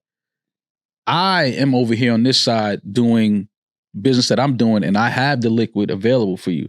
And I say, yo, listen, I'll take care of that just so you can retain that, because moving forward, if we ever want to do something with Rocafella LLC, I would rather come directly to the three that originated this and that started this than to have to now go to a third party who bought your ownership because you came across a lawsuit that you couldn't pay liquid. Hasbro buying Death Row. Like, what am I doing? So now I got to go sit and talk to them? No, I'd rather not do that. So here, I'll take care of that for you.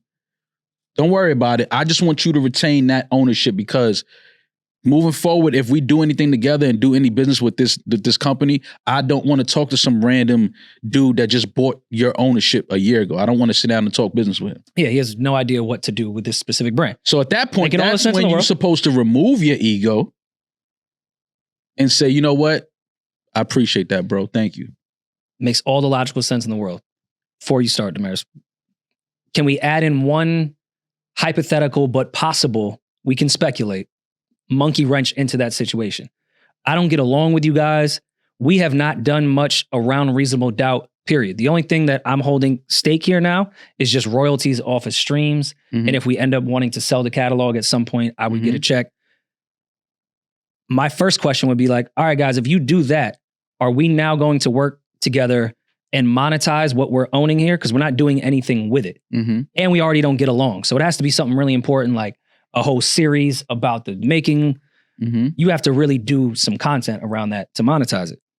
If I have the option where I'm kind of in a hole in the moment and can sell off my stakes to go do what the fuck I'm going to do, instead of not doing anything, because we weren't doing anything over here to begin with, I might liquidate this shit and try to get $5 million out of my shit, pay my $800,000 debt, and move on with the rest of it and go do what I want to do. Yeah. Because if we're not going to work together in general, why are you paying this $800,000 for me? Because you're a friend of mine, even though we're not what we used to be as far as like our relationship and how much we hang out and kick it, we're still like, you're not an enemy. But of course, but if we're not And we doing made any history business, why together. shouldn't I just sell my shit and liquidate Because it this and is get it out of here? history. Because this is history. I agree. This is history. And we made this together. We made history together. I don't want some random third party guy now coming in that I don't even know sitting at the table discussing my history.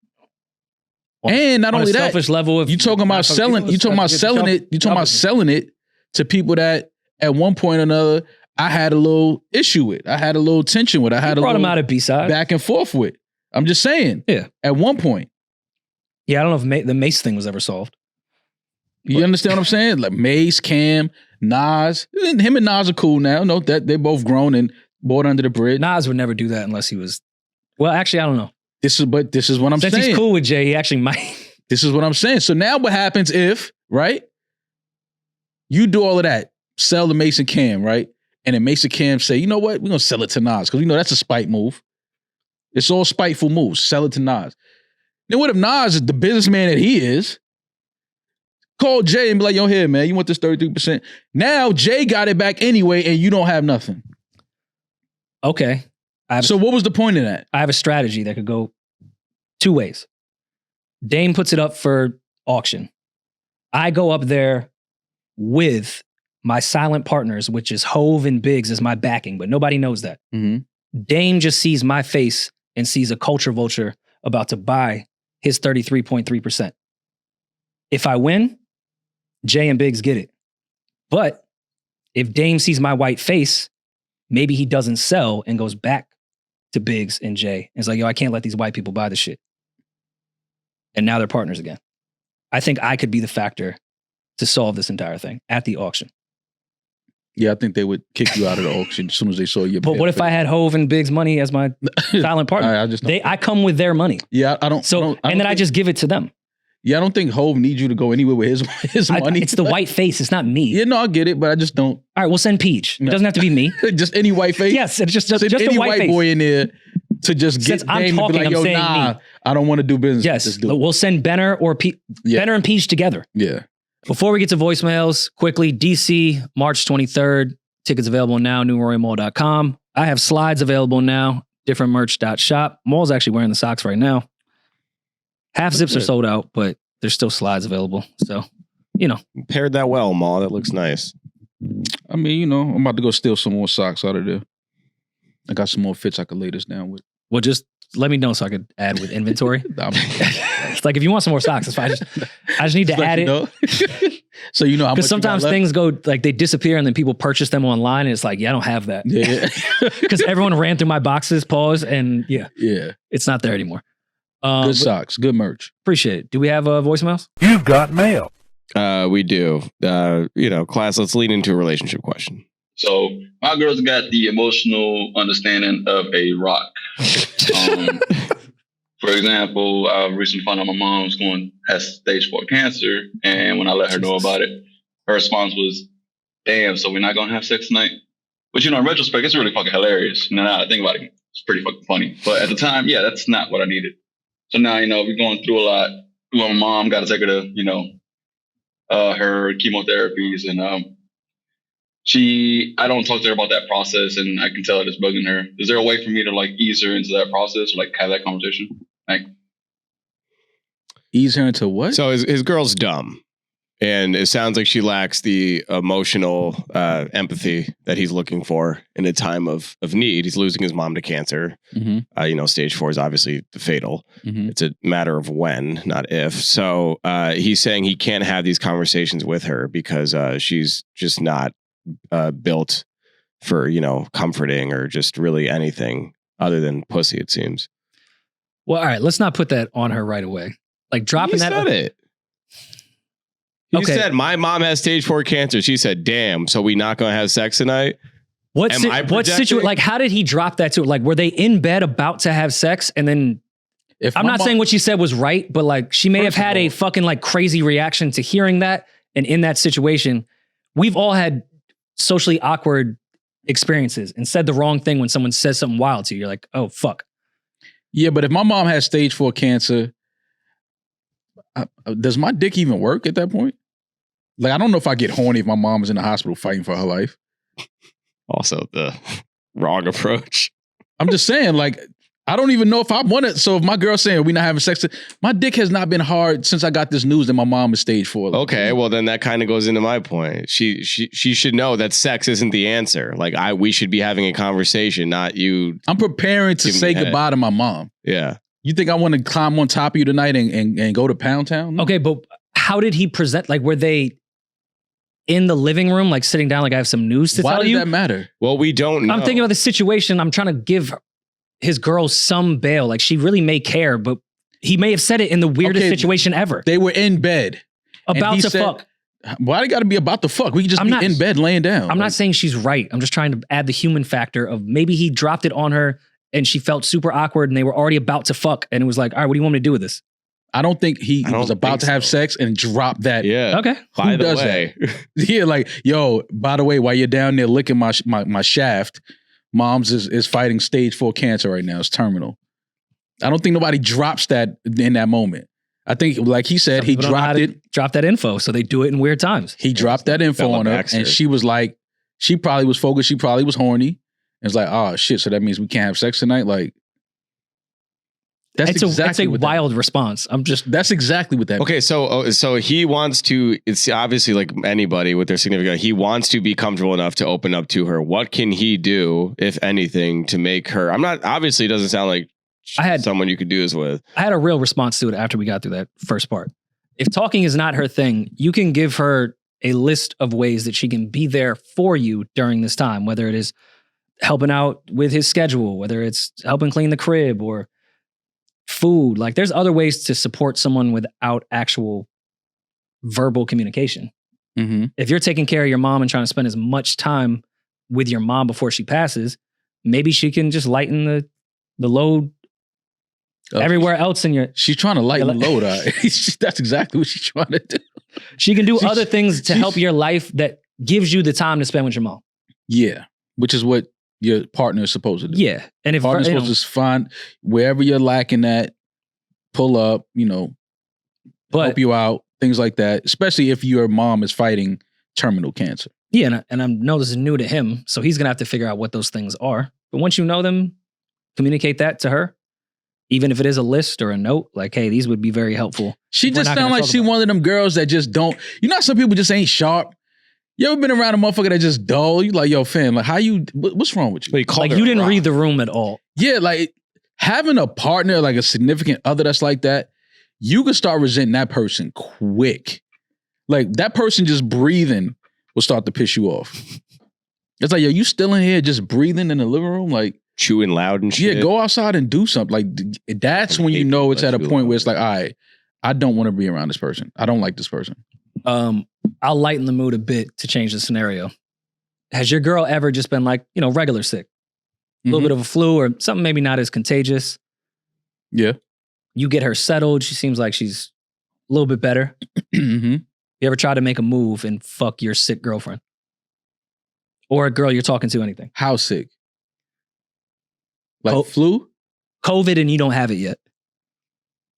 Oh, yeah. Yeah. Okay. Mild flu. And you're not about to travel. You have nothing really going on. You could take the week. It depends. Is she coming out of the flu? Because when she first hit it, when she's first on her, it's like, you just a fucking animal if you're trying to have sex with a girl that could barely stand up. No, not like that. Like she's starting to come out of it. She has the flu, hit that but turn. She hit that turn? She walks to the bathroom by herself. Oh, yeah. Once she hit that turn and she's like coming out of it, because you can kind of gauge it when her energy level is at a certain, it's like, okay, you know how when you turn your phone into like low power mode? Mm-hmm. Yeah. And then it charges up enough and then it's like, all right, low power mode is turned off. Yeah. Like once her low power mode is turned off, yeah. You could lay on it, you know what I'm saying? Just side stroke it a little bit, play, you know what I mean? You could do that. And women that, we're very dramatic when we're sick as men. I still want head. Nah, see, when we was just in LA, bro, them first two, well, you were like dying. Yeah. No, I didn't. No. Hell. Yeah, you couldn't probably do anything. Head and get the fuck away from me. No. Does cum taste different, Damaris? This is obviously directed at you. If the person's sick, I haven't really ran that experiment, Julian. I don't know. I've ate sick. You never gave no sick head? I've never swallowed. Not like 6 AIDS sperm. sick, but like. 6 sperm. You hit the sick. I've never swallowed. But can the flu be spread through sperm?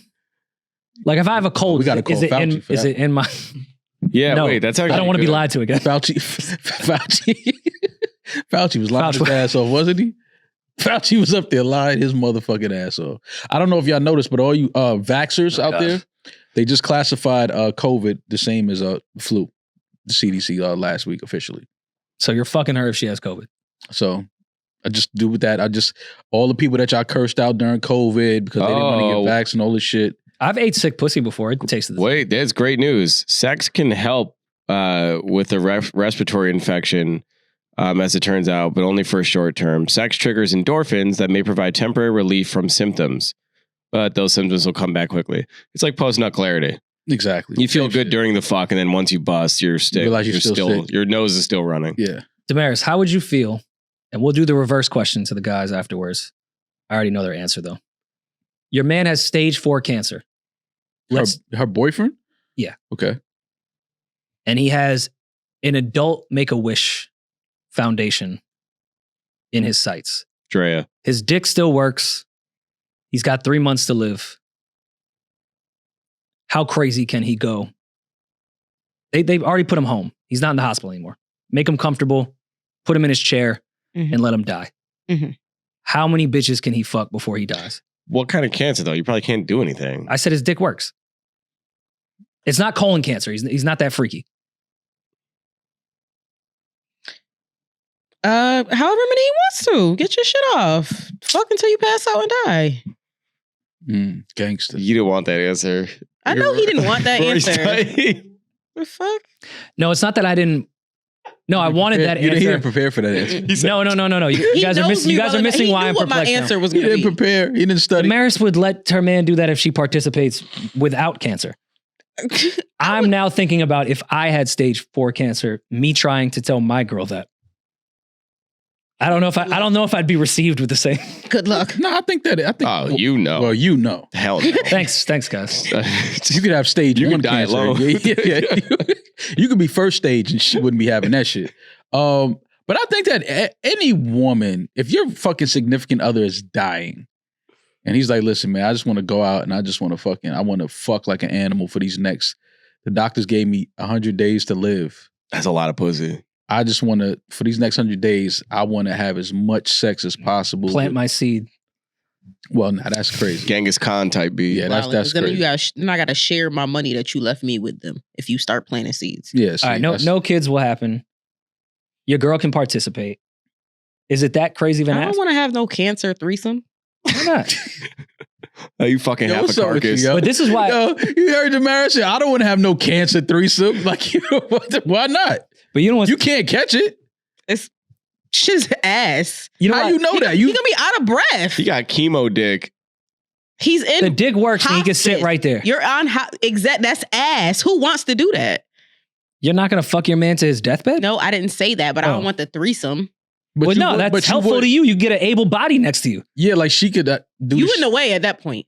All right, so you would have sex with your man. Then let though, me watch. if he's terminally ill. Okay, you can watch. You would have sex with your boyfriend if he's terminally Of ill. course. I would do anything for my man if he was terminally ill. I would do anything for my man if he was healthy, especially if he's terminally ill. Copy. Okay, reverse question. Fellas. No. And this is why double standards are funny. Just, hey, no. This is why double standards are funny, because a bunch of girls going to fuck the stage 4 cancer guy that dick still work would be looked at as like, those are nice charitable girls that care. Sex workers. A bunch of men going to fuck a girl with stage 4 cancer would be the sickest thing on earth. Yeah, that's crazy. You can't go in there with a girl Like that's you can't go fuck a terminally girl with ill stage 4 and you still talking about, yo, bend over. Bend over. Her plug might fall out, dude. Bend over. She got a plug in her chest. Like, The women would be angels and the men would be the creepiest men on earth. yeah, it's certain things that we just can't do. And let's say you're with it. Let's say your girl's last dream is like, yo, I just want a bunch of guys to fuck me, and you're with that type of shit. How do you gather? It's never gonna be with that. Of course, hypothetical. How do When you my girl gather was the dying? men? You not letting her fuck. That's the only way she could do that is if she dying. You still not gonna. She out of here. She ain't. I'm gonna be single in 2 weeks. I was gonna She's say dead. Maul would just be looking forward to when he's single again. Yeah, like Matter of fact, when those We got guys the show golden up, ticket. give me a break. yeah. Go out and fuck someone else. If my girl is terminally ill and her, which is weird, that her dream or her dying wish would be like, yo, I just want to have a train ran on me. Listen, man, she's dying. And You still gonna say that ain't your girl? Though. Ain't my girl. Is your eulogy going to be different at the funeral? Oh, 100%. Like, let me tell y'all what she wanted, like going out. Let me tell y'all what her dying wish was. Before all the family Not for members me and come her- up here and not- say nice not- things, her dying she was a wish- whore. Yeah, not me and her going to Paris and kissing under the Eiffel Tower. That wasn't her dying wish. No, she just wanted to get Eiffel Towered. Yeah, she wanted to be the Eiffel Tower. She Yeah. wanted to get a train ran on her. That is it. Also, but how do you find how do you what get the guy fellas wants to- together? What to guy go would fuck want to her? fuck the cancer pussy? Yeah, there's not a lot of men that's willing to do that. That's a sick Getting that dude. crew together? I wouldn't even know where to reach out. Well, you I don't even know if gotta tell them that Craigslist would be You don't down have to for tell them that you have cancer. Like for example, if you have brain cancer, If you're like, terminally ill, yeah, If you got stage like 4, a month to live, I feel like you look can like you see have a it. month to live. Like you don't look like how you look right now, Damaris, and like you have a month to live. It doesn't work like that. Yeah. Like you're fading. Like it's like you can see it. You know what I'm saying? But what would some of those crazy brain tumors? You know, just a little bump right there, and you got 2 weeks to live. Still could be a bad bitch. Yeah, but you probably don't. She doesn't have no hair. Just put a wig. She go to looks town. sick. Her I complexion. think you guys is a are like little flushed. assuming that people still want to fuck. I feel like they have no drive. I feel like this depletes your sex drive. Oh, I already know. If it's can't terminal 4, I don't want. I had the fucking whatever I had, and I didn't want to leave me the fuck alone. See? People have done remarkable things with adrenaline right before they died. Like if that's their last wish, I think they would, they'd have some superhuman strength to get that last training, and then they would die. Find the strength, But imagine if you fucked a girl and then she just died. like right in your arm. Like yeah. Like you knew she had cancer, When so you went to didn't go get the rag. Oh, that just means I killed that I pussy. was about to say that'd be a crazy ego boost for me. You don't even get If I fucked her and she I died, killed the I would pussy, be like, Damaris. I killed the pussy. literally. you couldn't tell me shit after that. Yo, baby D, I killed the pussy. What you want me to, that bitch in there dead. What you want me to do, yo? Wouldn't you get charged with it? What? Would you get No, charged? but we know she has stage 4. Charged with it. What? She had stage 4 cancer. And Wanted me to come have if sex. the EMTs came you wanted me to come have sex with her. to bag her up, I'd take my moment. I would carry her out to the ambulance. Like we don't need a stretcher. Nah, man. Zip hub. We don't need a stretch. I already did. Yo, we got another voicemail? No, that's good. That was terrible. I Yeah, I didn't give that man advice, by the way. Yeah, put a list together of other ways that she can Dump her. help she lighten doesn't the load sound for very you. empathetic. I don't know. It's not someone I would probably want to spend a lot of time with romantically or intimately. Oh, we didn't ask the most important question. Oh Jesus. What's her relationship like with your mother? Sorry. Oh, true. You see what I'm saying? Yeah, That's maybe a great- maybe we're not fucking tonight was a nice thing to say instead of thank God. Yeah. Maybe she don't fuck with your mother. Like maybe your mother don't fuck with her. Like they don't get along. It could be True. that. See? It could be that. We ain't think about that. It could be that. Maybe her mother never really liked her and she knew that. And now that the mother's dying, she's probably like, My ancestors don't play about me. All right. What is the proper thing to say though? Not what she said. I agree, All right. but what? Damn. How long? well, let's focus on making her happy and keeping her comfortable no matter how many days she has left. Some people don't. None of us know how many days we have left. You say shit like that. Some people None of don't us know know how to deal with tragedy. It makes them very awkward and uncomfortable. Same type of people who laugh at funerals. And I'm not standing up for her because I couldn't be with somebody like that, but some people don't know how to handle situations like that. Laughing They at really a don't. funeral is crazy. A lot of I've seen it people. Yeah. But laughing how though? Is it somebody up No there telling cackling. Yeah, It's- but like because of what? because somebody said is like No, saying a funny memory about the person? Cackling be out of the discomfort of being at a funeral. Like if somebody's up at the casket bawling, crying, and you just in the third row they're not crying, laughing laughing. at anybody. The same way that other people are crying, they're laughing. I have It's a never seen that. at a defense funeral. mechanism. I've seen it before. Not, It happens. it's not like an obnoxious like I've that's laughed a at a funeral funeral way, but they'll if somebody got up there and saying something funny about the person. Oh yeah, that of passed. course, but no, It's not like, that's that what type we- of laughing. Yeah, but if somebody's just sitting down and nobody's saying nothing and they just back there laughing, I've never seen. First of all, we asked that nigga like, "Who Why are is you that?" here? Yeah, like yo, fam, you could go outside. Like you could wait in the parking lot, fam. Like I don't even know what side of the family you from. We never seen you before. You just in here giggling. Nah, you can get out. The big areola video that we played before we go on stage, would you let that play at your funeral? Gangster, yeah, play that. I'm with you. Show all my highlights and lowlights. I'm not Low here. lights. I don't give a fuck. Like, I'm not What here. lowlights would you like? I don't know. The Anything. ugly bitch you fucked from 7th grade. Nah, She better be second row. You better bury her with me. Don't nobody. Alive? Yeah, no. Yeah, alive. Put her. Put her in here too. Nah, ain't I mean, nobody but a gonna know casket about is that. pretty much like just a college put dorm room Put bed. her in here. There's not a lot of Ain't space. nobody gonna know about that. The ugly, nah, not my ugly bodies. Y'all can't bring that up. What stuff would you guys like to be put in your casket? Like to go down with you? Besides the fat chick from 7th grade. I I don't know. My Really? iPad. yeah, some salmon. I don't know. Put some speakers in my shit. It would be dope to put speakers in like your casket, and then like when y'all come to y'all got the Bluetooth to my shit. When y'all come to my my tomb, Yeah. Mm. and then y'all like could play some music. Y'all could hear it coming True. out of the dirt. That's gangster. I mean, I'm a hoarder, and again, back to being Orthodox Christian atheist. Maybe that's the stuff we have in the afterlife. Like, throw as much shit as you can in there. In your casket? Yeah, like what happens if I can actually take that stuff? Humans are very arrogant. Like, you can't take it with you. How do you know? That's true. So what you want? Like your slides? Some for sure. slides. 10 racks in ones, just Okay. in case. Just in case. Never know where you might end up. Never know. Just in case Gotcha. you wake up in Atlanta. Yeah, You know, yeah. there's grave robbers, right? People rob graves. If they do that, they deserve it. Good for them. That means they found a good Anybody one. running around If you put robbing in that graves, work, if you out Good for here them. robbing graves, you need it more than my What's that show relative called need. where they go to the old closet things and they bid on it and they clip the lock and you get everything in it?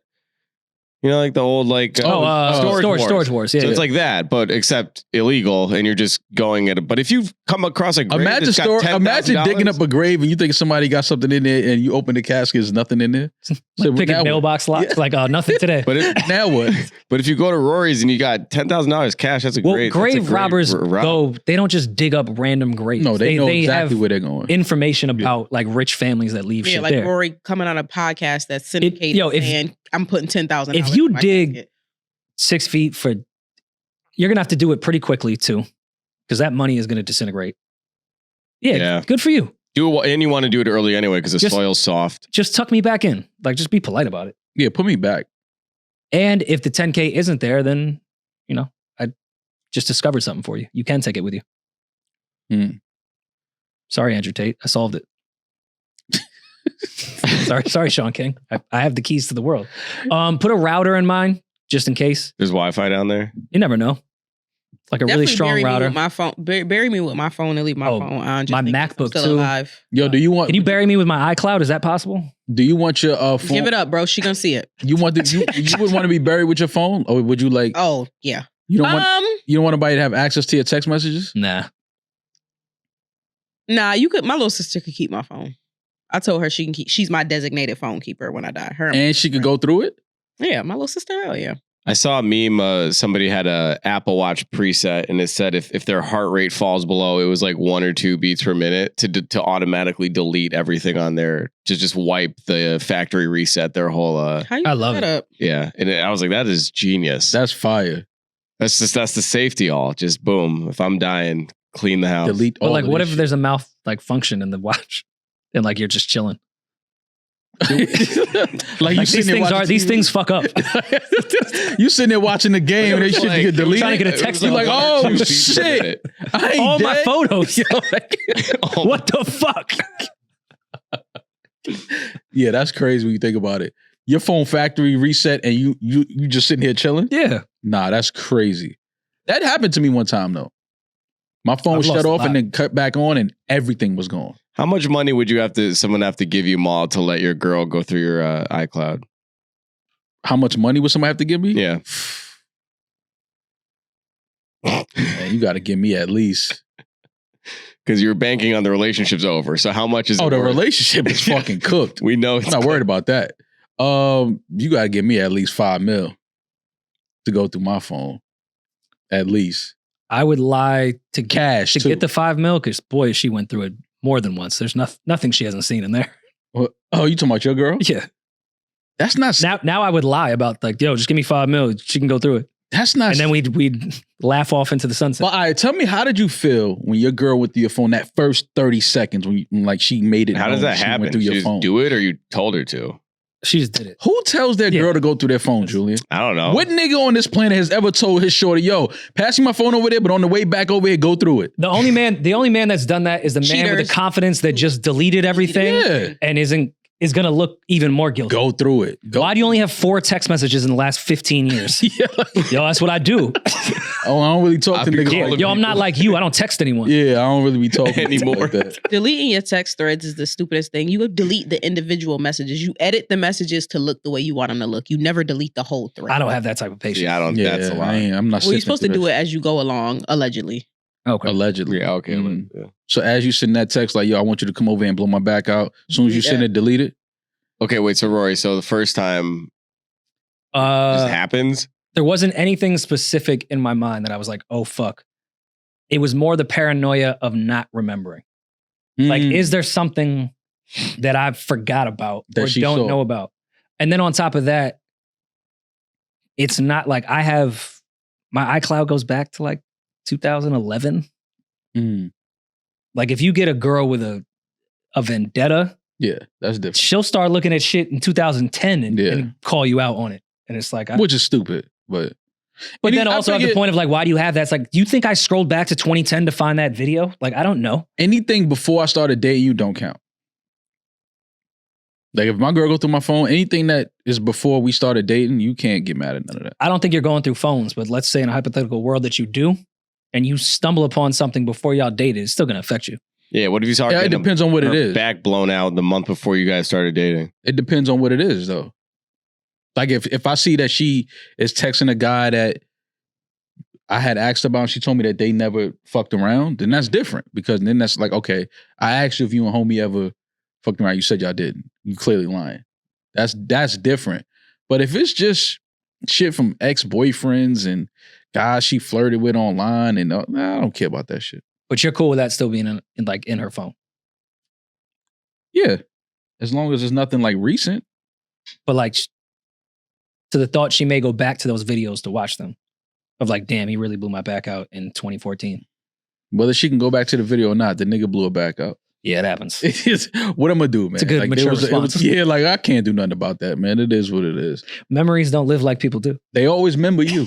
Always remember you. iCloud will always remember you. Whether things are good or bad. It's just the Steve Jobs that we had. Do we have another one? Steve Jobs. Do we have one more voicemail? Yeah, the second one actually pairs pretty well with the first one we listened to. So it's Damien from Australia here, and I've just got a serious question, but yeah. So my mate, I've found out he's only 18. I've just found out he's told me in fit of anger with his brother that, you know, otherwise he probably wouldn't have told me that he's got cancer and that he only has 9 months to live. Jesus Christ. And he doesn't want to spend any of it on treatment. He just doesn't want to be even more sick and go through that shit.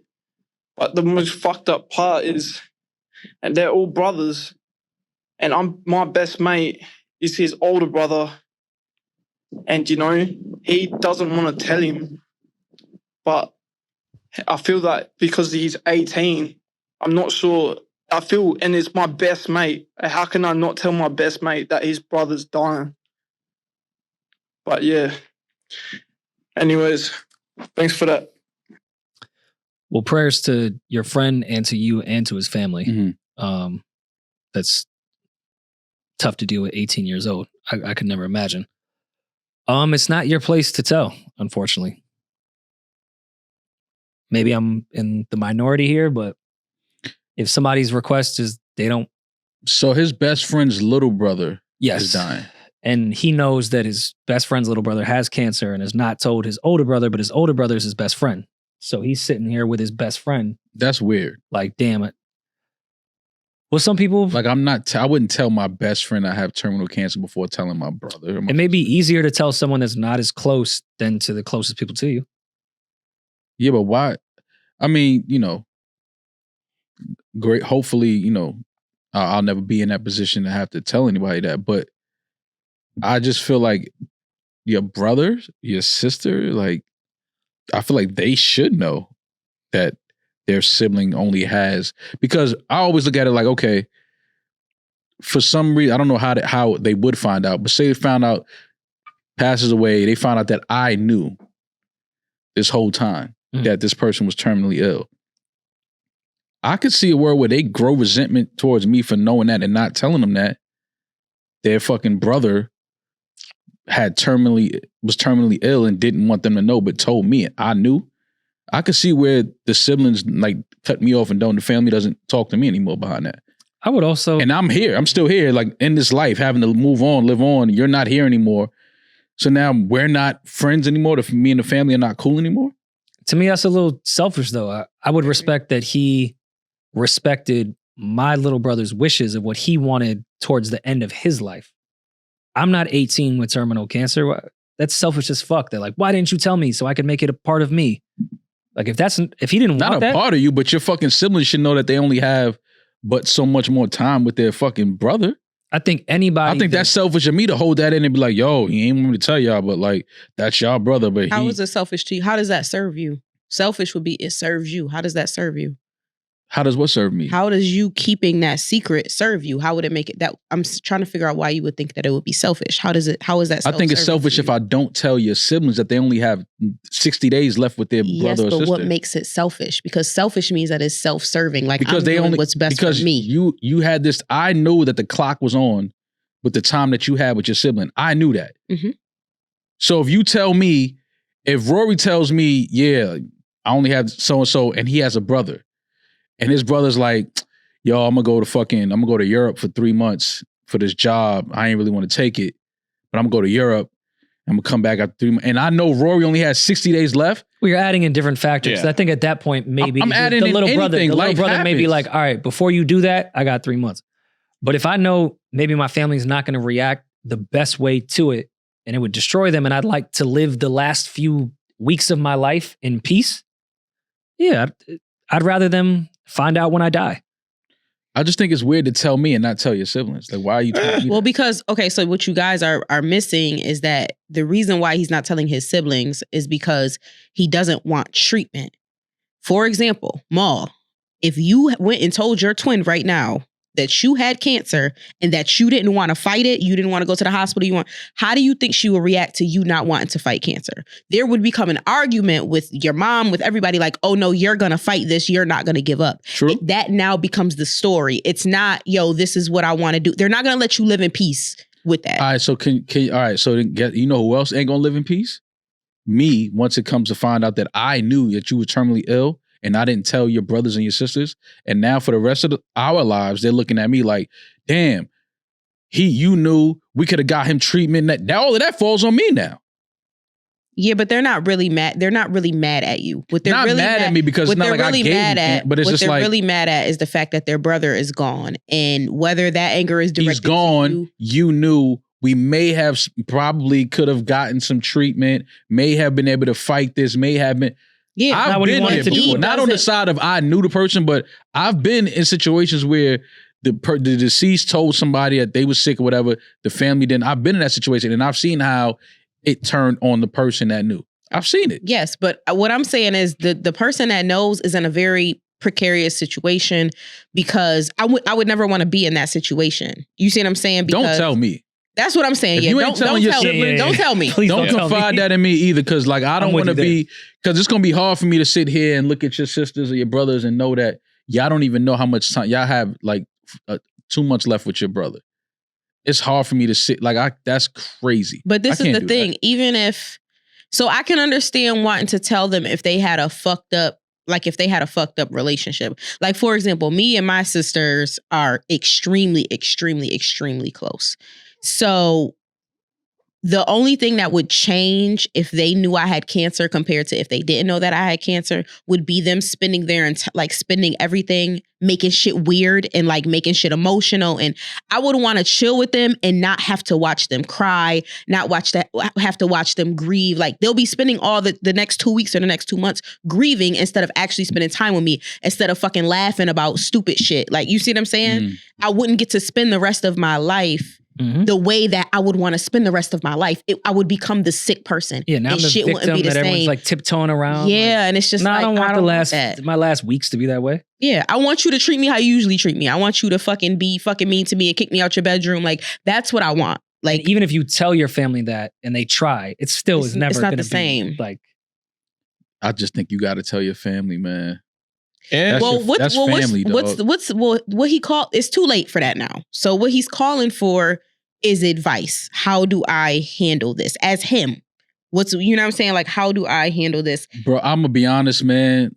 It's tough, but you got to talk to your friend that's sick and try to find a way. Like, bro, you got to like this is gonna crush your siblings. It's gonna crush them regardless. Yeah, but if they didn't know, yeah, that's. But we're also assuming that him and his siblings are close.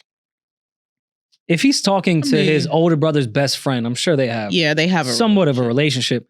And maybe that's a great way for the two of them to game plan how he can help tell the rest of the family. Like, he's his older brother's best friend. Let me try to help you tell your older brother. That's my best friend. I can help. Tell him, man. I'm not saying you don't, but you have to. He can't go and snitch. That's not his place to. Yeah, he shouldn't snitch. He should. All right, well, let me put this out here. If any of you niggas know that any of my siblings are sick and they dying in 2 months, y'all better fucking tell me. Straight up. I'm not playing that. Yo, they didn't want you to. Fuck that. Tell me. I want to know if one of my siblings is dying. Like, nah. Of course you want to know, but that's where we say that you're being selfish because you're making it about you. It ain't about you. It's about what your sibling No, wants. it's not. I'm not making Their it about life me. is ending. No, you I'm are not, though. You are. No, I'm not. It's not about me. I'm just saying, like, I love my sibling enough that if these are my sibling's last days, I want to know so that we can make he or she as comfortable, have as much fun, spend as much time. Like, I want to know. Like, don't play that, yo, they didn't want you to know game with me. No. If you know that, tell me.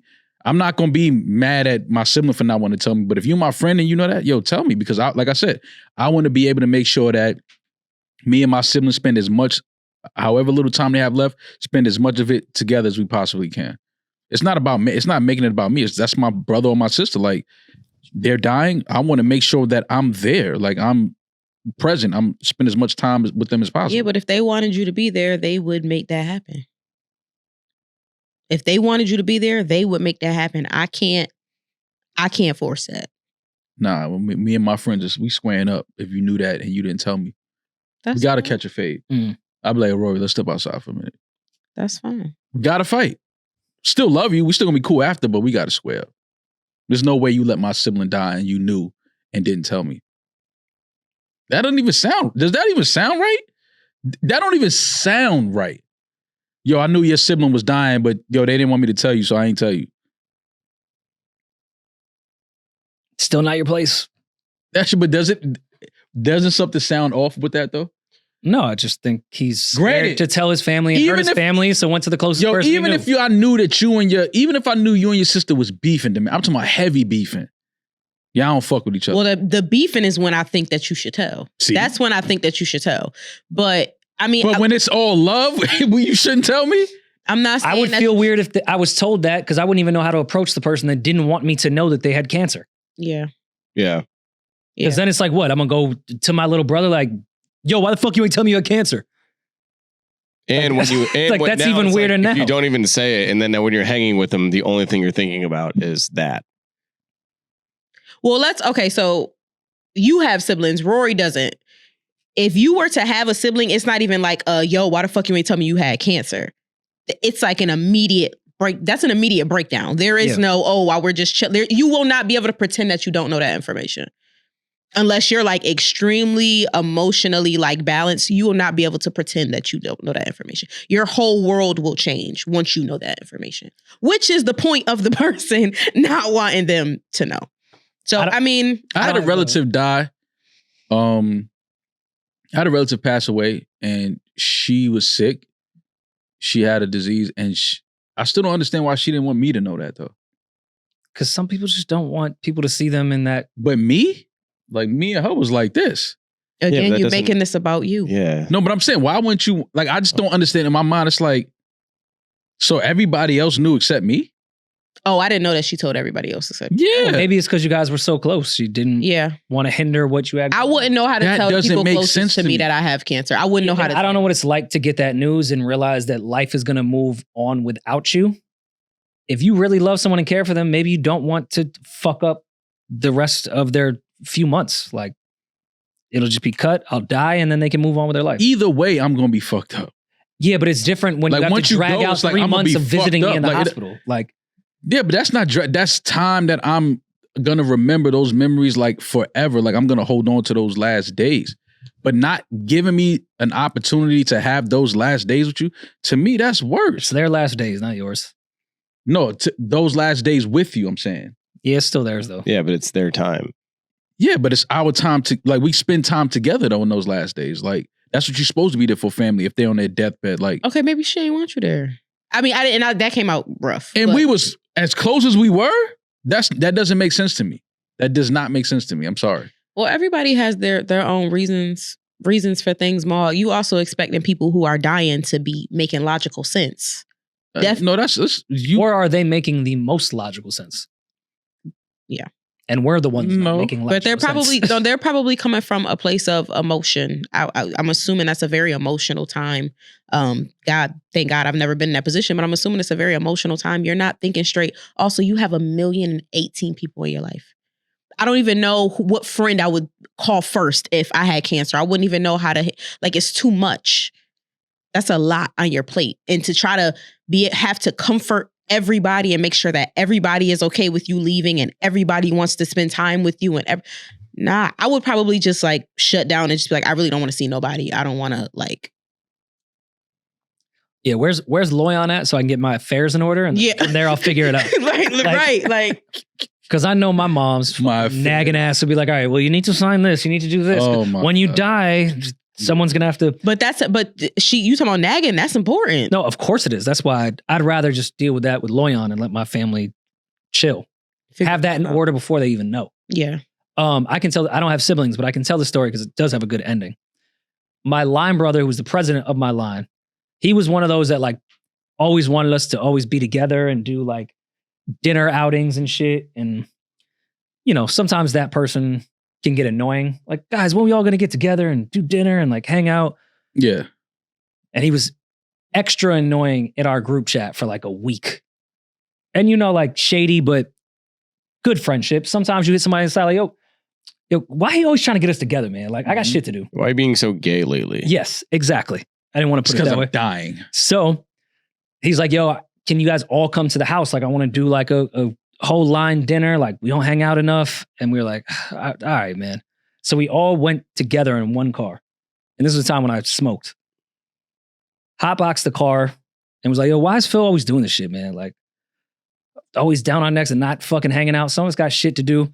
And then we started joking like, what if Phil got like cancer or some shit? And we just start dying laughing, walk into his fucking house all red-eyed and shit, to a movie scene of his whole family sitting on the couch. Phil has cancer. We was like, Wait, that's how we was like, happened? what?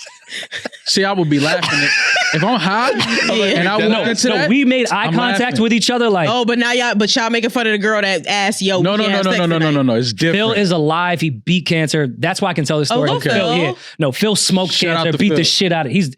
He works Shout at out to Google. Phil. He's doing great. But that's why he would love to hear this story. You could understand how I'm letting y'all know I'm laughing. If I'm high and I walk into a house, No, not Yeah. just that. A first generation Haitian household. First generation man. Haitian. oh no, I'm laughing. I'll be outside. How'd they say it, I'm Rory? gonna go outside. I'm gonna chill outside. I can't speak Do French. the accent. because I'm gonna be dying laughing. Like, yo, cut it out, man, with this bullshit. Like, what are you talking about? And his mother, who I love, is dramatic when cancer isn't involved. Oh yeah, Ran and hugged me. I was like, I'm high. I'm high. I That's a smell like lot. weed. That's just a lot. That's what I'm saying. I'm laughing. Because now it's just like, yo, what do we? Is this even real? I hit the blunt and I walked into this. It's like, what was in that blunt, fam? Like, seriously, what y'all doing to me right now? You met his sister, Julian, at the Larry June show. Oh. Posse. Yeah. Oh, That was hanging with us. you remember Yeah, He does actually. that was a good show. Larry? Yeah, it's a great show. Good job. Alchemist Larry Raps. was on a good show. Alchemist came But out. yeah, sometimes when your friends want you to like all get together, it could be because they have cancer and you shouldn't clown them in the car on the way there and jokingly say, yo, why is he acting like he got cancer? Yeah. But see, that's And how then he has cancer. I feel and that he's way. 22. Dudes be getting cancer, bro. I feel that way about just like death in general, period. I think people who take their friends and family for granted, I look at them like, oh wow, you were blessed not to have like went to enough funerals. I've been to enough funerals that like if my friends are really, really trying to hang with me, like I'm gonna make it work. I'm gonna make it shake. I don't give a fuck about work. I don't give a fuck about none of that shit. Cause at the end of the day, like I've buried enough people to know that time is like, you never have enough time. And people die like that, like literally in the blink of an eye. So people who are like, oh, I got shit to do. My niggas want to hang with me. Like that's a blessing. That should not be taken for granted at all. No, I'm funeral poppy. If I were to be like a video game character, my 99 stat would be pallbearer. I'm nice at that. Like if you need to hire me, I know the steps. Rory loved I know everything. death, dark shit. Like Yeah, because I'm killing these people. What the fuck? I Might love this. be. No, I don't enjoy it. Might be. Oh man. I can do the shoulder technique if you need me to do that. What's the shoulder technique? for the pallbearer. I could carry a casket out on my shoulder. Oh, I've done that. You for on real the before. front or like you in the middle? It depends the height of everyone else. I haven't done That's one fair. yet. It's fun to carry a dead You body. sound like you upset about that. No, I mean, I was too young for my grandfather. I'm trying. That's the only person you know that No, died. I've had friends get shot. I've lost some friends. They but wanted me to be a pallbearer for my brother's funeral. I couldn't do it though. I haven't done that. You shouldn't have to. There's You no- shouldn't I have was- to. You I- were young. You were very young. That was Yeah. not. I was. That was 22. I was Oh, I 15 thought for you my were younger than cousins, and they were like, to be a pallbearer. And also, you guys know now I can't read out loud. At 15, I had to read like a passage out the Bible at my cousin's funeral, and then be the pallbearer at 15.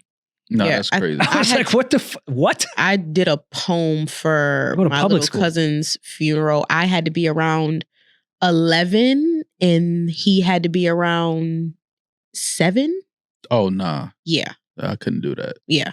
I don't know how. Not I for made no. it. That not for a young sibling, like a young relative like that. Nah, I can't do that. Yo, so this is like would have been a sketch if it wasn't like sort of sad in the moment. One of my uncles that passed while we were doing this pod, I know it's been a bunch of them.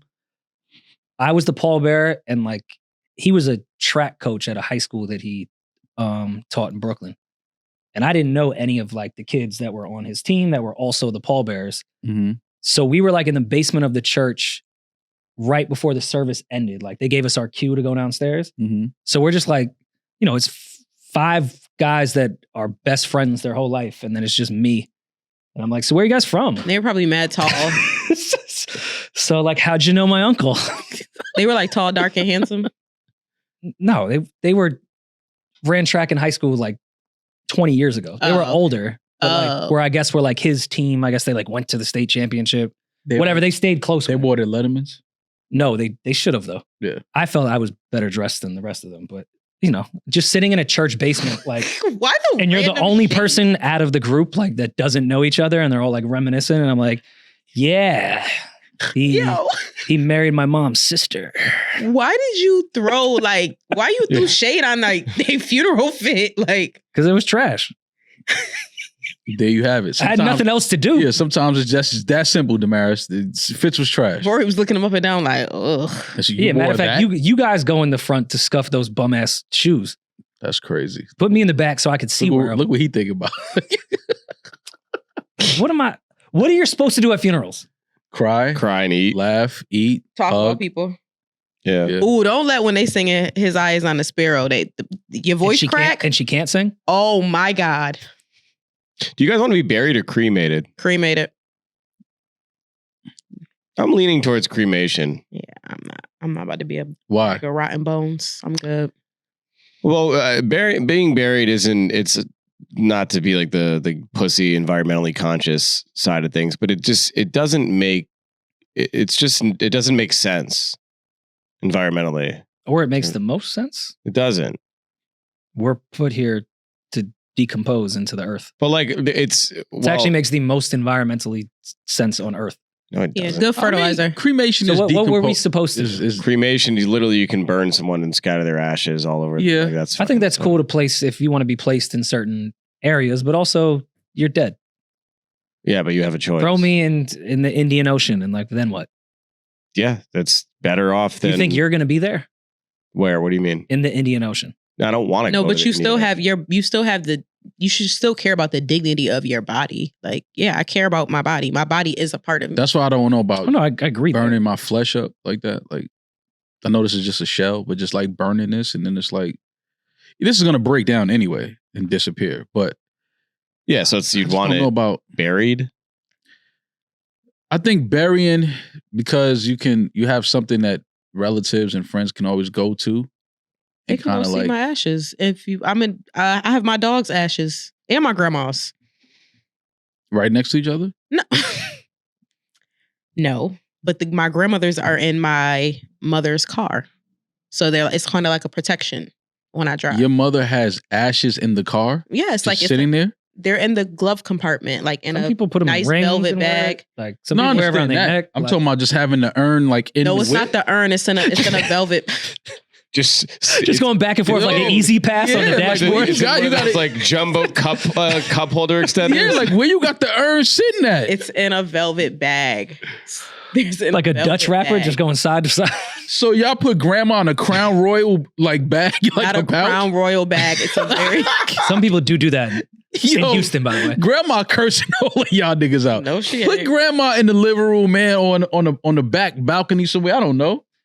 To Julian's point, if a casket is not a natural way. If you just bury an actual body that is a natural way, I'm fine with being cremated. I don't know if I even want a gravesite. I was joking about throwing shit in my casket.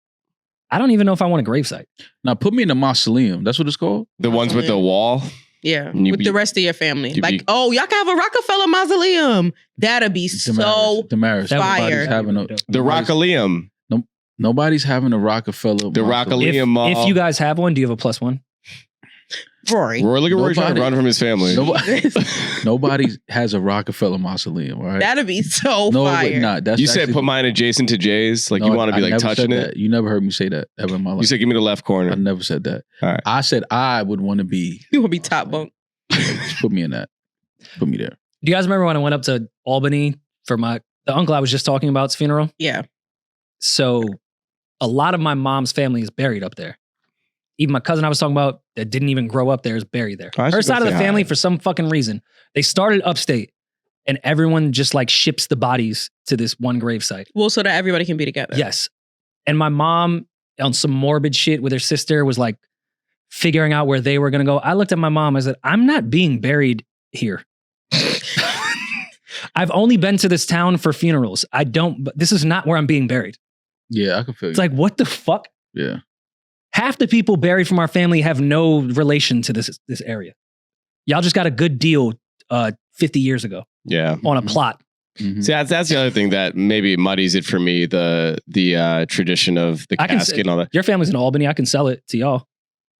I can flip it. We're good. Yeah, I don't want to. We got some space already like designated. Buried on the Lower East Side. He's not going to let them bury him in Albany. I don't really want to be buried. I want to take up valuable space for the next generation. Such a money grab too. Yeah, I mean, caskets are insanely expensive. It's just such a gross industry, and you're preying on the vulnerability and emotions of obviously the most vulnerable people. They lost a loved one. It's just, I'd never being in a funeral home never felt right to me. It's the way in which you look at like I don't know. I mean, it's the opposite of a wedding venue, but it's like they turn these things out. This isn't new to them. This is just this is your 2-hour window. Next one's coming in. Like it's just it's so commodified. But it has to be done though. Like I get what you're saying, and like yes, people are benefiting from somebody else's pain, but it has to be done. You're not gonna go dress up no dead body, but it can be put done. The makeup on. It can be done better. I think cremation's a cheaper alternative as well. Yeah, but you still have to get the body ready for the funeral. A lot of people have fucking open casket. Burn my shit. I don't want an open casket either. Nobody's ever get a QR code. There's my Instagram. You know what I look like. Bro. I'm with Julian on that. I've been vocal about the same strategy he's talking about. Like, I'm good. Don't even spend my money on a casket. My grandfather passed when he was 96. I was 11 when he passed, and I saw they did the open casket, the embalm, and he was all dressed up. That still scars me. He looked great, but it's still fucking weird. I didn't need that moment. Like it was weird to see him like that. And I still stick by my conspiracy theory that these really old graveyards are going to start digging up and selling to put fucking apartment buildings. There's no way that they're allowing this amount of land in New York City and New Jersey to be spent on graves from the 1800s. 1,000%. Yeah, it was when we used to go to your house to record that cemetery that you get off the highway. It was like traffic one day. That tiny ass one. It's weird. It was a bunch of traffic, so it's like you kind of at a standstill. I'm looking out the window at the grave, and the tombstone said like 18 something to 1906. I'm like, yo, that's been there since 1906. And I guarantee you, like, nobody from that person's family is still there. alive. And that's That one you're talking about is on 1 in 9.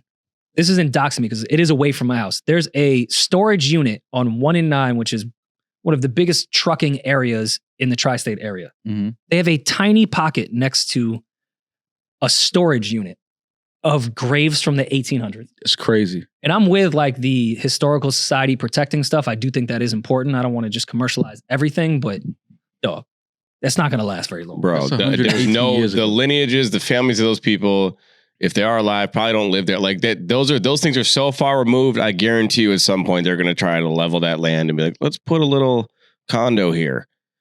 And they fuck the moral high ground. We're in Manhattan right now, standing on a gravesite. Yeah, this whole country's a gravesite. That is true. This was a Native American gravesite, Lower Manhattan, that we're standing on right now. We didn't give a fuck. And I don't think they're going to eventually give a fuck about our ancestors. And I feel them. Yeah. I don't go to any of my family's graves. It's just not my thing. We went to a church when I went to Holland years ago. It was in Amsterdam. It was a church. The entire floor was made of like tombstones, like grave sites. Oh, that's creepy. The entire floor. Like, so you walk, you just see like the names, the date that they were born, date they died. And I'm just like, the floor? Crazy. I mean, it was a beautiful church. Beautiful. But it was just like walking on that just felt a little creepy. I was like, I don't know how they came up with this idea, but okay. Who am I to fuck up tradition? That's it. It's a fire floor. I think that's it. Is that in Amsterdam? The entire floor of this church is... That looks like where they would do the vultures to that's it. Listening party. Yeah. Looks like it would be there. Yep, that's cool. it. What's the name of that church? Jesus, well, let me zoom out. Let's see. You've been to Holland? I never knew that. Yeah. Well, it's Ode Kirk. That sounds like it could be in Amsterdam. Yeah. So instead of fucking a hooker, you went there. Yes, I was in high school. Wasn't thinking about fucking hookers. This would be the main time I would. That's beautiful. I love. No, the church was. It was a beautiful church, but it was just like once they told us that, I'm just looking down like I'm scared to step anywhere. Like, but I think my country, this is disrespectful. Stuff like this with architecture and meaning, even if it does have a bad history, I think is important to maintain and keep. I just don't know graveyards of that. Yeah. Like walking through England, even though it's an awful history, it was really cool to look at buildings that have been there since the 1600s, like that they've maintained. I think that is important for life. But a bunch of graveyards for a bunch of people that are only important to one person on Earth, yeah, level it and do something positive with it. Well, they have that thing now. Make it a park. They can also make you a tree. I like that too. I've seen that. Right? Where they get cut now. But even with that, what do they do with the body? No, you're underneath like the root of the tree. Like you're. Oh yeah, you could do it two ways. It's like your body basically it decomposes eventually. Yeah. But it's like you're in the dirt, but you're just not in the casket. You're not, or they could take your ashes and do that too. Yeah. If Julian chose that route 80 years from now, when he passes away, and he becomes a tree, and then they cut the tree down, and they make it paper, and then they print Eminem lyrics on it. Man, that's remembering you. Fuck about that. That's remembering Julian. That's how you'll be remembered. Eminem lyrics. That would make me as the paper that they press Eminem lyrics on. That would be a sick twisted karma. like on this day coffee hot, on this day in a museum was printed on the paper of Julian's. That's almost as just full circle as Dame selling Rocafella to Nas. It's like the same shit, right? All comes full circle. That would piss me. March 23rd, Howard Theater. Get your tickets now, newrorymall.com. We'll be back in a couple of days to kick it with y'all. Have a blessed week. I'm that nigga. He's just ginger. Bury me a G. No worry and